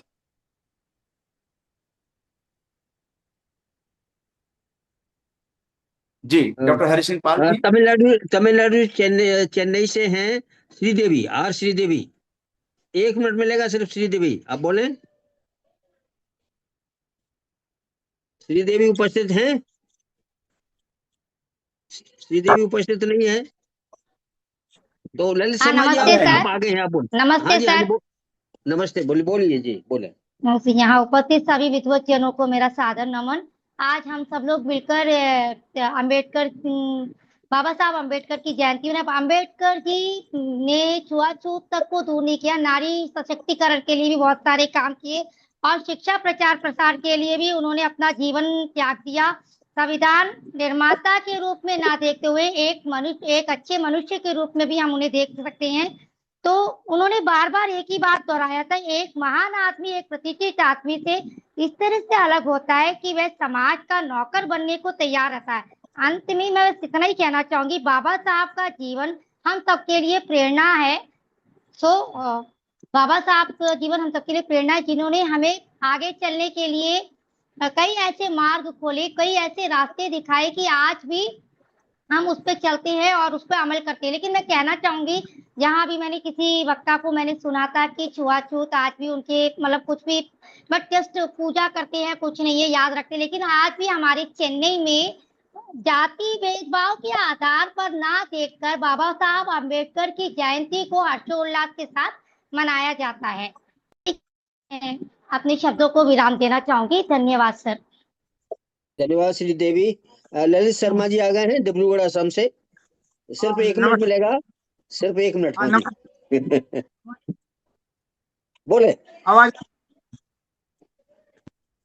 हाँ बोलिए जी। मैं सबसे पहले यह कहना चाहूंगा कि बाबा साहब भीमराव अम्बेडकर एक मानवता के लिए काम किए और उन्होंने जो काम किया, मेरा मानना है कि उनका जो काम है आज प्रेरणादायक है समस्त मानव जाति के लिए। उन्होंने जो शिक्षा दी, जो कार्य किया, वो हम सब के लिए अमर है। और उनका सबसे बड़ा काम था जो भाईचारा एकता बना रहे और हम सबका विकास हो, मानव का विकास हो, मानव जाति का विकास हो। उनके विचार से हमें जो प्रेरणा मिली है, उसका चिंतन मंथन आज के जो हमारे मानव जाति है उसको करना है और उसी के साथ हमको आगे बढ़ना है। इसी के साथ मैं अपने वाणी को विराम देता हूँ। धन्यवाद ललित जी। अब हमारे बीच डॉक्टर पीबी कोट में है, प्राचार्य नासिक महाराष्ट्र से, बाबा साहब की कर्मभूमि से। कोट में साहब आप 1 मिनट में बोले, अपनी बात कहें। नमस्कार, मेरी आवाज आ रही है? आ रही। नमस्कार डॉक्टर, आदरणीय डॉक्टर हरि सिंह पाल जी, आपके अनुरोध से मुझे यह समारोह सुनना और देखने को मिला। इस मंच के आदरणीय सभी विद्वज्जन, मैं डॉक्टर महामानव बाबा साहेब अम्बेडकर जी को अभिवादन करता हूं और यह कहना चाहता हूं कि मैं ऐसे गांव से हूं जहां ताता टोपे जी का जन्म हुआ था, उसका नाम है येवला गांव। और डॉक्टर बाबा साहेब अम्बेडकर ने जो क्रांतिकारी कदम उठाया था, जहां धर्मांतर की घोषणा की थी, वो भी येवला गांव में की थी, येवला शहर में की थी और वहाँ उनका पुतला है। उस गांव से मैं हूँ और मुझे इस समारोह में आपने आमंत्रित किया तथा अन्य लोगों ने मुझे सुना। मैं फिर से सबको अभिवादन करता हूँ, धन्यवाद देता हूँ। धन्यवाद। मिजोरम से, आइजोल से डॉक्टर A.K. रंजीत हैं। रंजीत जी आप उपस्थित हैं? Doctor A.K. रंजीत। चलिए रंजीत जी आएंगे। जब तक डॉक्टर अशोक सम्राट हैं हमारे साथ, बड़े अच्छे कवि हैं, आप भारत सरकार में राजभाषा का कार्यान्वयन देख रहे हैं। डॉक्टर अशोक सम्राट। जी बहुत बहुत धन्यवाद सर। कविता एक सुना दीजिए बस। कविता सुनाओ सर। कविता तो अब ढूंढने में टाइम लगेगा। मैं तो 1 मिनट चलो में कुछ कोई नहीं, कहना आप चाह ऐसे रहा ही था बोल बस अपने। दीजिए, तो बोलिए जी बोलिए बोलिए जरा बोलिए। हाँ डॉक्टर हाँ सम्राट वीडियो में आ सकते हैं? सर, मैंने वीडियो ऑन तो किया। 1 सेकंड, मैंने वीडियो वीडियो ऑन तो किया था पर शायद वीडियो ऑन नहीं। 1 सेकंड सर, मैं ट्राई कर रहा हूँ। Use camera allow this time. मुझे लग रहा है अब मैं दिखूंगा। हाँ जी हाँ दिख रहे दिख रहे दिख रहे। जी जी। बस सर, बाकी तो आप सब विद्वान हैं ही, सभी कविताएं लिखते हैं। और जब चूंकि इतने बड़े महापुरुष के बारे में बात हो रही है तो कहीं ना कहीं शब्द हमारे कविता के रूप में निकल ही जाते हैं। तो कविता किसी और दिन शायद हम सुनेंगे। मैं एक बात, बस आप चूंकि चर्चा कर रहे हैं बाबा साहब पर, तो बस मैं ये कहना चाहता था कि एक कोट है ओशो साहब का। उन्होंने कहा है कि किसी को नंगा देखकर अपने कपड़े उतार देना बहुत आसान है, लेकिन उनके लिए वस्त्रों का इंतजाम करना बहुत कठिन है। तो बाबा साहब ने, क्योंकि बाबा साहब पर ये इल्जाम लगा था एक बार, कुछ लोग कहते हैं कि वो सूट बूट में रहते थे जबकि उनकी कौम जो है बिना वस्त्रों के नंगी रहती थी, ये थी। तो उन्होंने ये कहा था कि मैं इनके लिए वस्त्रों का इंतजाम करूंगा और इनके लिए सूट बूट और टाई का इंतजाम करके जाऊंगा, जो उन्होंने वास्तव में किया। मैं केवल एक बात और कहना चाहता हूँ, चूंकि डॉक्टर अम्बेडकर मनुवाद और ब्राह्मणवाद के खिलाफ थे, और चूंकि उन्होंने ढोंग और अंधविश्वास के खिलाफ भारत के मूल निवासियों को जागृत किया था, इसलिए समाज पर एकाधिकार रखने वाले कुछ लोगों के पेट में दर्द हुआ था, जिससे उनको हाशिए पर रखा गया। ये एक सोची समझी चाल थी उन लोगों की। अब चूंकि, और सबसे बड़ी ज्यादा दिक्कत मुझे ऐसा लगता है कि मुझे तब होती है जब महिलाएं भी उनको हाशिए पर रखती हैं कि डॉक्टर अम्बेडकर कौन है, क्योंकि मुझे लग रहा है कि 90% से ज्यादा महिलाएं उनके बारे में नहीं जानती आज भी। क्योंकि महिलाओं के लिए जब हिंदू कोड बिल बाबा साहब ने बनाया तो उसमें जो उनके लिए समानता का या जो अधिकार या जो शिक्षा उनके लिए प्रावधान किया है, मुझे लग रहा है इससे बड़ी और क्रांति महिलाओं के लिए हमारे यहाँ जब हम भारत की बात करते हैं तो चाहे रीति रिवाजों की या धर्म की या किसी भी बात की बात करें, मुझे लग रहा है महिलाओं को अधिकार किसी ने नहीं दिया इससे ज्यादा। बहुत बहुत धन्यवाद अशोक सर। जी, मैं धन्यवाद। हाँ धन्यवाद। सर कुछ कह रहे हैं शायद, सुदीप साहू सर नहीं, कुछ कह रहे हैं। मैं धन्यवाद दे रहा हूँ आपको। धन्यवाद, बहुत बहुत धन्यवाद आपको। जी सर। जी धन्यवाद। अब तिरुवनंतपुरम केरल से हैं डॉक्टर सीजे प्रसन्न कुमारी। आप 1 मिनट में अपनी बात रखें, हमारा समय बस बीत ही रहा है। डॉक्टर सीजे प्रसन्न कुमारी जी हैं?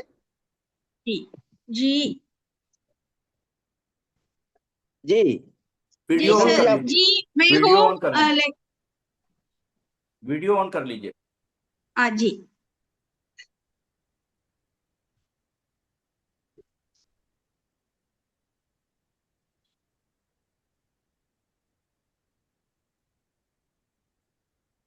बोलिएगा प्रसन्न कुमारी जी, हाँ, समय नहीं जी है। बोलिए बोलिए बोलिए। जी अध्यक्ष, इस सभा के अध्यक्ष डॉक्टर हरि सिंह पाल जी और इस आभासी मंच पर उपस्थित सभी विद्वजनों का सादर प्रणाम। अभी मैं कुछ देर या आधा घंटे पहले ही एक देखी थी, ये देखा था, अभी जुड़ रही हूँ। या भारत के सबसे भारतीय संविधान के शिल्पी और भारत के महान पत्रकार और भारत की दलित शोषित और हाशिएकुतों को केंद्र पर लाने के लिए सबसे ज्यादा परिश्रम करने वाले अम्बेडकर, भीमराव अम्बेडकर जी की जयंती हम मना रहे हैं। और एक भी ज्यादा भी है कि भारत ही नहीं, विश्व के 100 से ज्यादा देश अम्बेडकर जयंती मना रहे हैं। भारत के हर स्थापनाओं में, गांवों में, शहरों में, बौद्ध विहारों में उनकी जयंती मनाई जा रही है। जैसे कि विश्व में शायद ऐसे इसी प्रकार एक व्यापक त्योहार या इसी प्रकार सभी लोग हाशिएकुतों के उन्नयन के लिए काम करने वाले उन्हीं अम्बेडकर की जयंती मनाए जा रहे हैं। और उन्हीं द्वारा जो उन्होंने जो दीप जलाया हाशिएकुतों को केंद्र पर लाने का, उसमें स्त्री है, दलित है, अनुसूचित जाति है, जनजाति है, मजदूर है, और सभी को जो हाशिए में थे उन्हीं को केंद्र पर लाने का अंबेडकर द्वारा शुरू हुई उसी कार्य का अब भी जारी है। लेकिन हम अभी तक पूर्णता पर पहुंच न पाए। अब जब तक एक असमानता रहेगी समाज में, तब तक अंबेडकर जी की प्रासंगिकता बनी रही है। यानी जब तक विश्व होगा तब तक अंबेडकर जी प्रासंगिक रहेंगे, क्योंकि ऐसी असमानता उतनी जल्दी बढ़ने वाले नहीं। और उन्हीं पर एक फिल्म निकला है, हम जानते हैं 2013 में उन्हीं पर एक जर्नी ऑफ सामयिक बुद्धा शीर्षक एक फिल्म निकला है अंबेडकर के जीवनी पर और उनके कार्यकलापों पर। और उन्होंने अपने कई स्थापनाओं द्वारा और भारतीय संविधान का मसौदा तैयार करके हम सबको जो संदेश दिया है और उसी के रास्ते पर हम चल रहे हैं और आगे भी चलेंगे। और इसी प्रकार आपने जो अवसर मुझे इस प्रकार इस अवसर पर चंद शब्द बोलने का जो समय मुझे दिया है उसके लिए मैं धन्यवाद अदा करती हुई अपना चंद शब्द समाप्त करती हूँ। जय हिंद। धन्यवाद डॉक्टर श्रीजय प्रसन्न कुमारी, बहुत बहुत धन्यवाद आपका, बहुत बहुत धन्यवाद। और मैं चाहूंगा मोहम्मद इशाक खान हैं हमारे साथी दूरदर्शन के। इशाक साहब हैं क्या?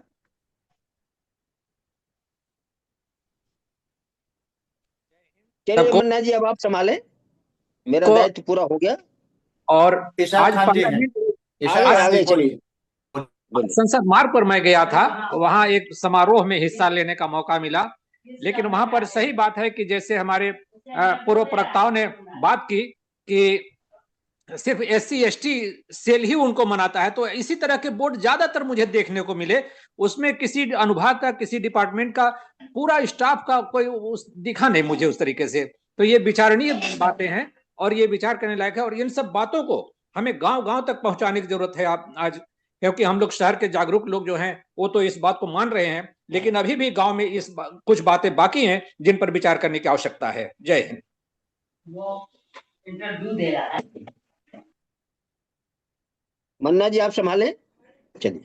जी जी जी, जय हिंद। बहुत अच्छा कार्यक्रम चल रहा है और निश्चित रूप से निचोड़ भी निकलने वाला है। हम लोगों के बीच राकेश मनचंदा जी हैं, टीफा 26 के सशक्त आर्जेशियन हैं और वो अपने विचार प्रकट करेंगे। 1 मिनट का समय सबके लिए लागू है।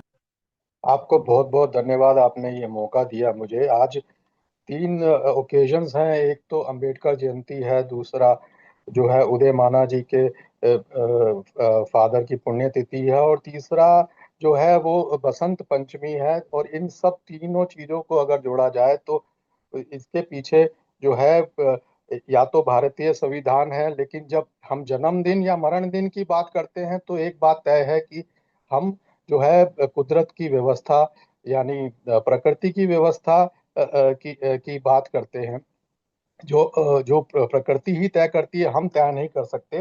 भारतीय संविधान के पीछे जो हर देश के जो जनता है उसका इम्प्रेशंस और एक्सप्रेशंस जुड़े हुए हैं। तो मेरा प्रश्न ये है कि संविधान की जरूरत आखिर क्यों है? और जब एक आज जो सिचुएशन है, जब एक देश दूसरे देश से जो है वो लगभग ट्रम्प स्टाइल में जो है वो जिसकी लाठी उसकी भैंस के तर्ज पर संविधान तोड़ा जा रहा है, तो ये जो संविधान की संस्कृति के मूल्य को समझना बहुत बहुत बहुत जरूरी हो जाता है। चाहे एक परिवार हो, चाहे दुनिया हो, चाहे नगर हो, जो बिना ट्रैफिक लाइट के जिस तरीके से सड़कों पर दुर्घटना होती हैं, उसी तरीके से अगर हमें दुर्घटना मुक्त जीवन मुमकिन करना है तो हमें संविधान जो है उसको अपने जीवन में लागू करना ही होगा। जो भारतीय संविधान है, गैर बराबरी की दुनिया में संविधान ही संतुलित न्याय और ताकत का मार्गदर्शन होता है। अब बाबा साहेब जो थे वो अकेले नहीं थे, उनके साथ में ऑलमोस्ट 299 भारतीय रचनाकारों की टीम थी, जिसमें काफी फेसलेस वॉइसलेस लोगों के अलावा राजेंद्र प्रसाद जी थे, नेहरू जी थे, पटेल थे, अमृत कौर जी थी और मौलाना आजाद थे और बहुत बहुत नामी ग्रामी लोग थे। उन सब ने मिलकर दुनिया भर के अनुभवों को एक्सपीरियंस एक्सचेंज किया। अनुभव जो थे वो ब्रिटेन से भी लिए, अमेरिका से भी लिए, आयरलैंड से भी लिए, यूरोप से भी लिए और एक बहुत बेहतरीन भारत का संविधान बनाया है जिसको पूरी दुनिया आज उसको मानती है। अब उसको लागू जो है वो मेरा चिंतन ये है कि 365 दिन में जो है वो सिर्फ हम उसको याद ना करें, हमें उसको रोज सड़क पर लागू करना है, उसको रटना नहीं है। हर रोज उसके बारे में पूछना जरूरी है कि भाई हम लोगों ने किस तरीके से अपने संविधान की रक्षा की, किसी पे जुल्म हो रहा है, किसी किसी को उसका मेहनत का हक नहीं मिल रहा है, तो उस पे संविधान कैसे लागू हो? ये एक दिन का तमाशा नहीं है, 12 महीने की जंग है। जो इंसाफ की भूख है वो हर देश के हर इंसान के हर पल जो है जी अपने अपने संविधान से महसूस करने का एक जी बहुत बड़ा चिंतन है। मैं जल्दी ही खत्म करता हूं और 2-3 सेकंड में। यही सपना था बाबा अंबेडकर का कि उनकी जो लीडरशिप थी, उन्होंने 299 रचनाकारों ने ये भारत को ये जीवन जीने का एक सलीका दिया। संविधान जो है वो असली जयंती है, केवल एक दिन नहीं है। इसी आशा के साथ और इसी निवेदन के साथ में मैं जो है आपसे आपको मुबारकबाद देता हूं। धन्यवाद राकेश मनचंदा जी। और ऐसा ही आरजेएस पीबीएस संकल्प लेता है कि जितने भी महापुरुष हैं, उन लोगों ने जो भी अपना मार्गदर्शन और विचार दिए हैं, उन पर आरजेएस पीबीएच चलता रहेगा 2047 तक। कम से कम ये लक्ष्य जो बनाया गया है संकल्प वर्ष में, हम लोग ये संकल्प लेकर चल रहे हैं। आप लोग 17 अप्रैल को 7:30 बजे भी जुड़िएगा, क्योंकि विरासत का सम्मान करना भी महापुरुषों के आदर्शों पर चलना होगा। आखिर उन विरासतों को, यूनेस्को की कई विरासतें हैं, नई पीढ़ी को जानना चाहिए। वो जब घूमने जाते हैं तो जानना चाहिए कि हमारी विरासत क्या क्या हैं। मैं उदय शंकर सिंह जी को बुलाना चाहूंगा, क्योंकि आज जो कुछ भी हो रहा है उसकी बुनियाद टीफा 26 के सशक्त आरजेसीएन नोएडा उदय शंकर सिंह जी ने रखी है। उदय शंकर सिंह जी, आपको ये कार्यक्रम कैसा लग रहा है? और आपके पिताजी भुवनेश्वर सिंह कुशवाहा जी को की पुण्यतिथि पे ये उनकी स्मृति में कार्यक्रम किया जा रहा है, कैसा लग रहा है आपको? आपके पिता की आत्मा को कितनी शांति मिलेगी कि जो उनके विचार थे समाज के लिए, और जिस तरह से अन्य लोगों को आगे बढ़ाने की उनकी उत्कंठा थी, आज विचार विमर्श का वही पैमाना है। उदय शंकर सिंह जी, जय हिंद। बहुत ही अच्छा प्रोग्राम हुआ है और इस प्रोग्राम पे बहुत खुशी मिली है मुझे। हमारे जितने गेस्ट आए हुए थे बहुत अच्छे अच्छे विचार दिए हैं। बहन अलका सैनी जी जो है हमारे साथ तो बहुत पुरानी, हम लोग एक कार्य करता रहे हैं, 25-26 साल से हम लोग एक साथ काम भी किया है। और डॉक्टर हरिपाल जी से जो है हम लोगों ने पीछे भी उनकी वक्तव्य बहुत गहराई से सुनी थी, और आज उन्होंने बहुत ही अच्छी तरह से बात किया उन्होंने। और बेचैन जी जो हैं पूरी बेचैनी के साथ अपनी वक्तव्य रखा। हम लोगों को अंदर तक, तहे दिल तक जो है ये बात पहुंची है। और मैं आए हुए सारे हमारे टीफा 26 के इस आरजीएस पीबीएच पॉजिटिव मीडिया के इस बैनर पे और इस वेबिनार में 540वां वेबिनार है हमारा। बहुत ही अच्छी तरह से अम्बेडकर जी के बारे में, बैसाखी के ऊपर, या हमने अपने पिताजी को पुण्यतिथि मनाई है, बहुत अच्छा लगा। और हमारे जितने भी लोग आए हैं उनको मैं तहे दिल से धन्यवाद करता हूँ। जैसे आज हमारे पास साथ जेपी कुशवाहा जी भी टाइम दिया है उन्होंने भी, और आगे भी देंगे। उनको भी मैं चाहता हूँ जो लेके आऊँगा उनको 26 टीफा में। तो हमारी कोशिश जारी है, जितना ज़्यादा से ज़्यादा लोग टीफा 26 में पदार्पण करेंगे वह हमारे लिए, देश के लिए और सकारात्मक विचारों के लिए बहुत अच्छा प्रोग्राम है। और बहुत ही हम लोगों ने आगे सकारात्मक विचारों को लेके 2047 तक का जो संकल्प लिया है मन्ना जी ने, उस संकल्प को हम लोगों ने आगे बढ़ाएंगे, तभी जाके ये प्रोग्राम जो है हमारा सक्सेसफुल होगा। और मैं अपने टीम जो है, मीडिया टीम जो है, उसको मैं तहे दिल से धन्यवाद करता हूं, जो इतने अच्छे प्रोग्राम को ऑर्गेनाइज करके हम लोगों को दिया है और देश विदेशों में वो पहुंचा रहे हैं अपनी प्रोग्राम में जो है क्या कहते हैं, उस पे जा रहा है हमारा प्रोग्राम, लोग देख रहे हैं आज। तो बहुत ही अच्छा लग रहा है और बहुत ही अच्छे तरह से हुआ है प्रोग्राम। मैं धन्यवाद मन्ना जी को भी करना चाहूँगा, और आए हुए सारे हमारे अतिथिगण और हमारे सारे साथीगण सबको मैं तहे दिल से धन्यवाद करता हूं। जय हिंद। जय हिंद। उदय शंकर सिंह कुशवाहा जी, एक बहुत ही खास सूचना आप लोगों के लिए मैं देना चाहूंगा कि आज आप देख रहे होंगे कि बहुत चर्चा चल रही है बिहार के मुख्यमंत्री। ये बिहार के मुख्यमंत्री की कौन ऐसे हैं शख्सियत जिनकी चर्चा ज्यादा चल रही है, बिहार का नया मुख्यमंत्री कौन होगा? थोड़ा बहुत उस तरफ अगर दें तो एबीपी की न्यूज के अनुसार मैं बताना चाहूंगा, बिहार में नए मुख्यमंत्री को लेकर सस्पेंस खत्म हो गया। ये खबर एबीपी न्यूज की है और उसी को आधार बनाकर मैं आपको बताना चाह रहा हूं। ये भी सामाजिक न्याय की जीत है। कुशवाहा समाज से ये आते हैं सम्राट चौधरी जो उप मुख्यमंत्री थे, और इनको एबीपी न्यूज के अनुसार, मैं बार बार कह रहा हूं कि ये न्यूज एबीपी की है, बीजेपी विधायक दल की बैठक में सम्राट चौधरी को नेता चुना गया है। और विधायक दल का जो नेता होता है वही मुख्यमंत्री होना चाहिए और होता है, इतना तो सभी जानते हैं। अब वो बिहार के नए सीएम होंगे। अभी वो मौजूदा सरकार में गृह विभाग की जिम्मेदारी संभाल रहे थे।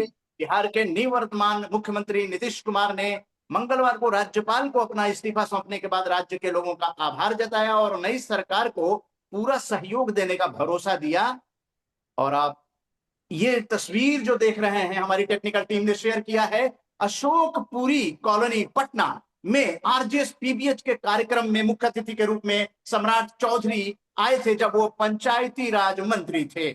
और यहाँ पर जिनकी पुण्यतिथि माता जी को आपने देखा, स्वर्गीय जनक दुलारी देवी जी को अभी हम लोगों ने 4 अप्रैल उनकी 2026 पुण्यतिथि और उनके लिए श्रद्धांजलि का कार्यक्रम जो है वो 12 अप्रैल को किया गया। तो ये तस्वीर हमारी टेक्निकल टीम ने शेयर किया है। यहाँ पर आप देखिए 28 फरवरी एक बार फिर से दिखाइए, 28 फरवरी 2026 को आरजेएस पीबीएच के प्रेरणा स्रोत स्वर्गीय श्री रामजग सिंह जी का निधन हो गया था और उन्होंने सम्राट चौधरी जी को यहाँ पर आमंत्रित किया था अपने अशोकपुरी कॉलोनी आवास में। तो माता जी का निधन 4 अप्रैल को हो गया। उससे पहले 28 अप्रैल को स्वर्गीय रामजग सिंह जी का, लेकिन इतिहास बनाकर गए कि अपने निवास स्थान पर बिहार के मुख्यमंत्री को, जब पंचायती राज मंत्री थे, वहां पर बैठक किया इन्होंने और वहां पर शपथ दिलाई गई थी कि सकारात्मक आंदोलन से जुड़कर जो आरजेएस युवा टोली है वो इस अभियान को बिहार में, पटना में और आगे भी बढ़ाएंगे। तो सम्राट चौधरी को बहुत बहुत बधाई हो आरजेएस पीबीएच और आरजेएस पॉजिटिव मीडिया परिवार की ओर से, और हम लोग निश्चित रूप से मुख्यमंत्री जी को बधाई देने के लिए उनके अपॉइंटमेंट लेने की कोशिश करेंगे। क्योंकि इस वक्त मैं पटना में हूं, यह कार्यक्रम मैं पटना से संचालन कर रहा हूं। अब कार्यक्रम में समय की सीमा होती है और 8:30 बजे का समय दिया गया था। अब ये कार्यक्रम यहां पर संपन्न करने से पहले जेपी कुशवाहा जी को एक बार आमंत्रित कर लेते हैं। जेपी कुशवाहा जी, आप अपने परिचय के साथ बताएं कि आज अंबेडकर जयंती पर 1 मिनट में अपने विचार साझा करें। थैंक यू उदय मन्ना जी।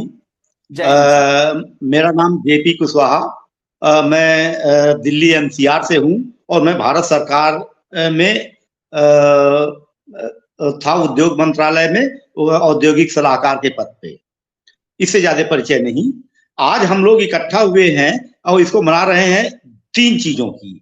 एक तो उदय शंकर सिंह कुशवाहा के पिताजी भुवनेश्वर सिंह कुशवाहा की पुण्यतिथि है, तो उनको भावभीनी श्रद्धांजलि। दूसरी चीज, हम लोग बैसाखी का भी नाम दिए, तो बैसाखी की भी बधाइयां दिए। लेकिन एक चीज हम लोग भूल गए, शायद डिब्रूगढ़ से जो हमारे साथी जुड़े थे उन्होंने भी नहीं कहा कि आसाम में इस समय रंगाली बिहू मनाया जाता है और बड़ा ही रंगारंग प्रोग्राम होता है। उनका सबसे बड़ा फेस्टिवल होता है। वो चूंकि वंचित है, बड़े ही दूर है, हम उनको भूल जाते हैं, नॉर्थ ईस्ट को भूल जाते हैं। तो आज आसाम में रंगाली बिहू है, हमें इसको भी ध्यान रखना चाहिए। तीसरी चीज जो हम अंबेडकर जी के बारे में कह रहे हैं, उससे पहले मैं एक सब केवल 2 सेकंड का रखना चाहूंगा महात्मा ज्योतिबा फुले के बारे में। अंबेडकर साहब से पहले ज्योतिबा फुले जी हुए, उस समय भी उनको वही समस्याओं का सामना करना पड़ा जो समस्याएं अंबेडकर जी ने की थी। उन्होंने अपनी वाइफ को शिक्षित किया और वो भारत की पहली शिक्षिका है, और लड़कियों के लिए उन्होंने स्कूल चलाया और उसमें जो है सबको शिक्षा दी। कितनी उनको परेशानियां हुई ये जो है अगर आप उनको पढ़ेंगे, उन्होंने सत्य शोधक समाज की स्थापना की और उन्होंने जो है बहुत सारी पुस्तकें लिखी हैं। अगर आप उसको पढ़ेंगे तो उनके विचार के बारे में पता चलेगा। ये उनकी जो जयंती थी वो 11 अप्रैल को थी। अब आते हैं बाबा जी पे। बाबा जी पे बहुत सारे लोगों ने बहुत कुछ कहा। बहुत ही विद्वान थे, बहुत पढ़े लिखे थे, समाज के लिए उन्होंने बहुत काम किया। वो जो है न्यायप्रिय थे, उन्होंने समाज में एकता और समाज में एक अधिकार, सबको समान अधिकार मिले, चाहे वो स्त्री हो, पुरुष हो या किसी जात का हो, किसी धर्म का हो, सबको एक ही अधिकार है और वह आज हमारे संविधान के थ्रू हमें मिल रहा है। एक चीज जो लोगों ने छोड़ दी, बाबा साहब को भी बहुत सारी जिल्लतें झेलनी पड़ी थी, बहुत सारे अपमान झेलने पड़े थे और एक बार उन्होंने खींच करके कहा कि मैं अपना धर्म परिवर्तन करने जा रहा हूं। और वो नेहरू जी के पास पहुंचे, नेहरू जी को बताया कि मैं अपना धर्म परिवर्तन करने जा रहा हूं और मैं अकेले नहीं करूंगा, अपने समाज के पूरे देश में जितने लोग हैं सबके साथ मैं धर्म परिवर्तन करूंगा। नेहरू जी के होश उड़ गए कि अगर ये मुस्लिम बन गए तो 15% 17% जो आबादी थी शेड्यूल कास्ट की, उतना मुस्लिम फिर हो जाएंगे, जबकि हमने जो है धर्म के आधार पर देश का बंटवारा करके पाकिस्तान और हिंदुस्तान को अलग किया था। उन्होंने उनसे कहा कि नहीं, आप धर्म परिवर्तन मत करिए। उन्होंने नहीं माना। बहुत सारे लोग उनके पास आए,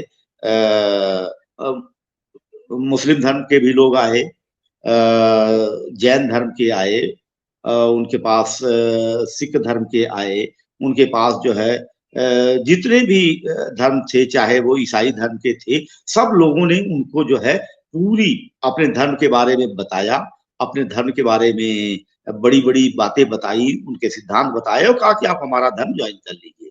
बाबा जी ने किसी की बात नहीं सुनी और वो जो है अपने उसको जितना उन्होंने समय दिया था वो समय लिया और बड़े मनन के बाद वो नेहरू जी के पास दोबारा पहुंचे और कहे कि मैं बौद्ध धर्म ज्वाइन करने जा रहा हूं, अब तो आप खुश होंगे।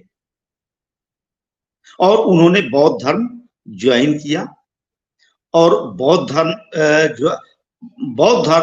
हम कहते हैं कि हम विश्व गुरु हैं, लेकिन कैसे हम विश्व गुरु हैं? विश्व गुरु हम थे बुद्ध के समय में। बौद्ध धर्म चाहे वो भारत हो, चाहे वो अफगानिस्तान हो, श्रीलंका हो, नेपाल हो, चीन हो, जापान हो, श्याम हो, जो आजकल थाईलैंड है या बर्मा हो, हर जगह फैला और उसकी इतने विशाल उसकी वजह से हम लोगों ने जो है ये कहा कि हम लोग विश्व गुरु हैं, लोग हमें विश्व गुरु मानते थे। उधर चीन में, जापान में, थाईलैंड में जो बच्चे उठते थे सुबह तो कहते थे कि भाई हम जो है बुद्ध की धरती को प्रणाम करना चाहते हैं, तो किधर है? तो वो जो है इंडिया की तरफ इशारा करके बताते थे, इस तरफ है, उधर करके प्रणाम किया जाता था। वो बच्चे जो हिंदी नहीं जानते हैं लेकिन बौद्ध धर्म जानते हैं।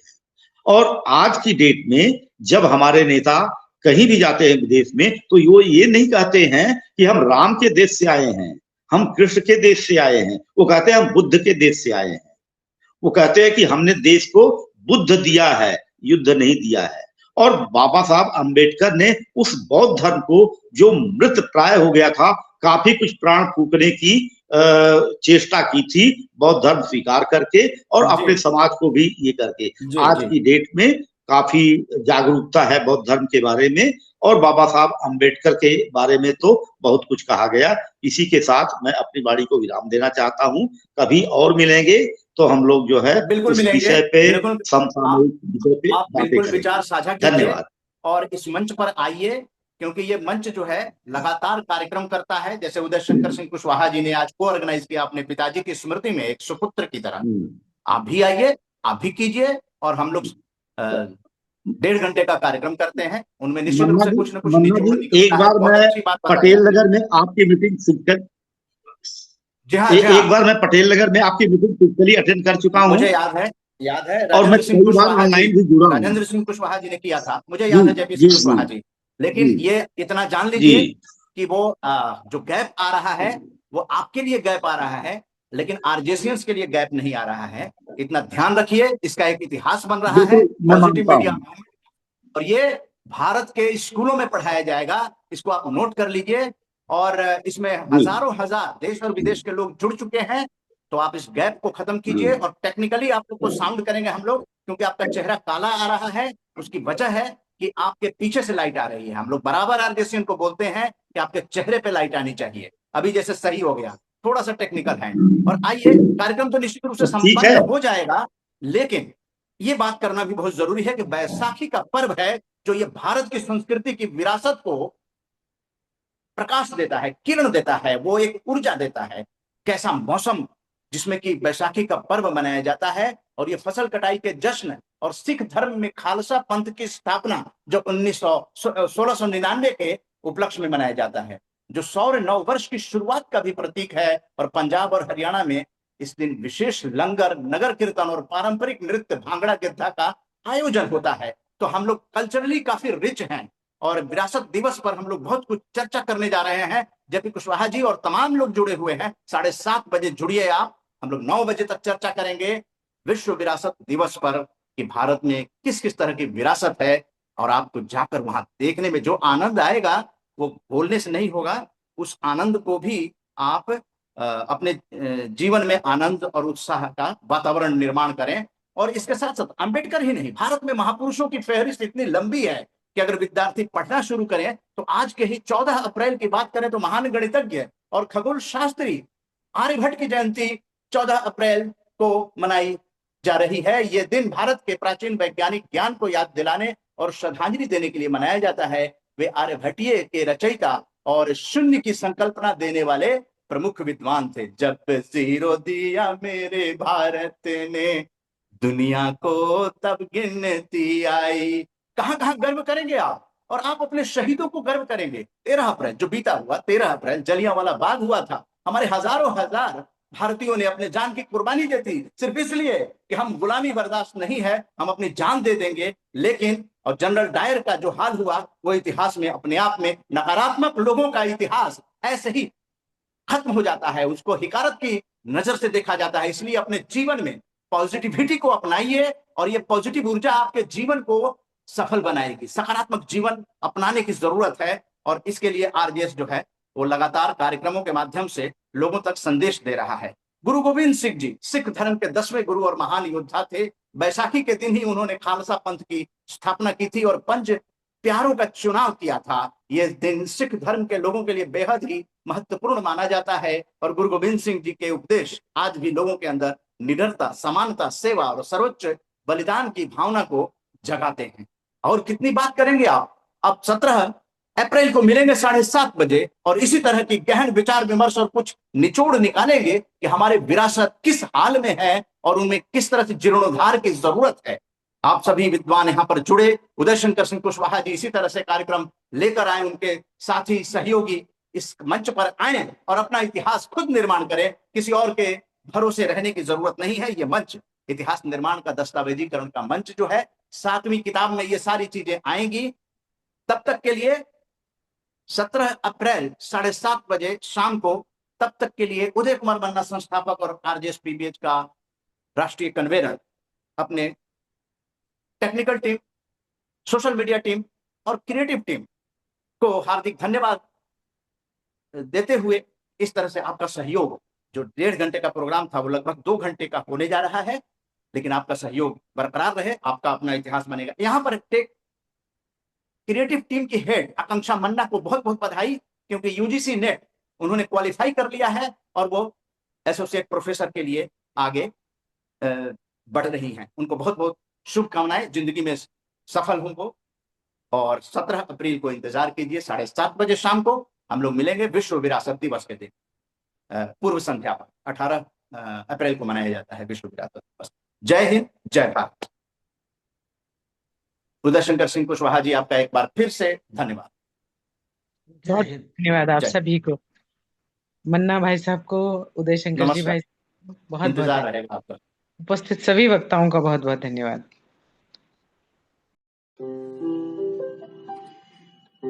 सकारात्मक सोच को आओ सारे भारत में फैलाए, सकारात्मक ऊर्जा का आओ सब में संचार कराए।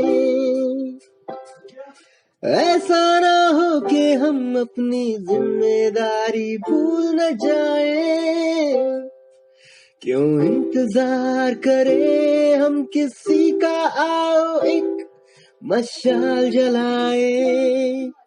सकारात्मकता के उदय का चलिए हम उद्घोष कराए।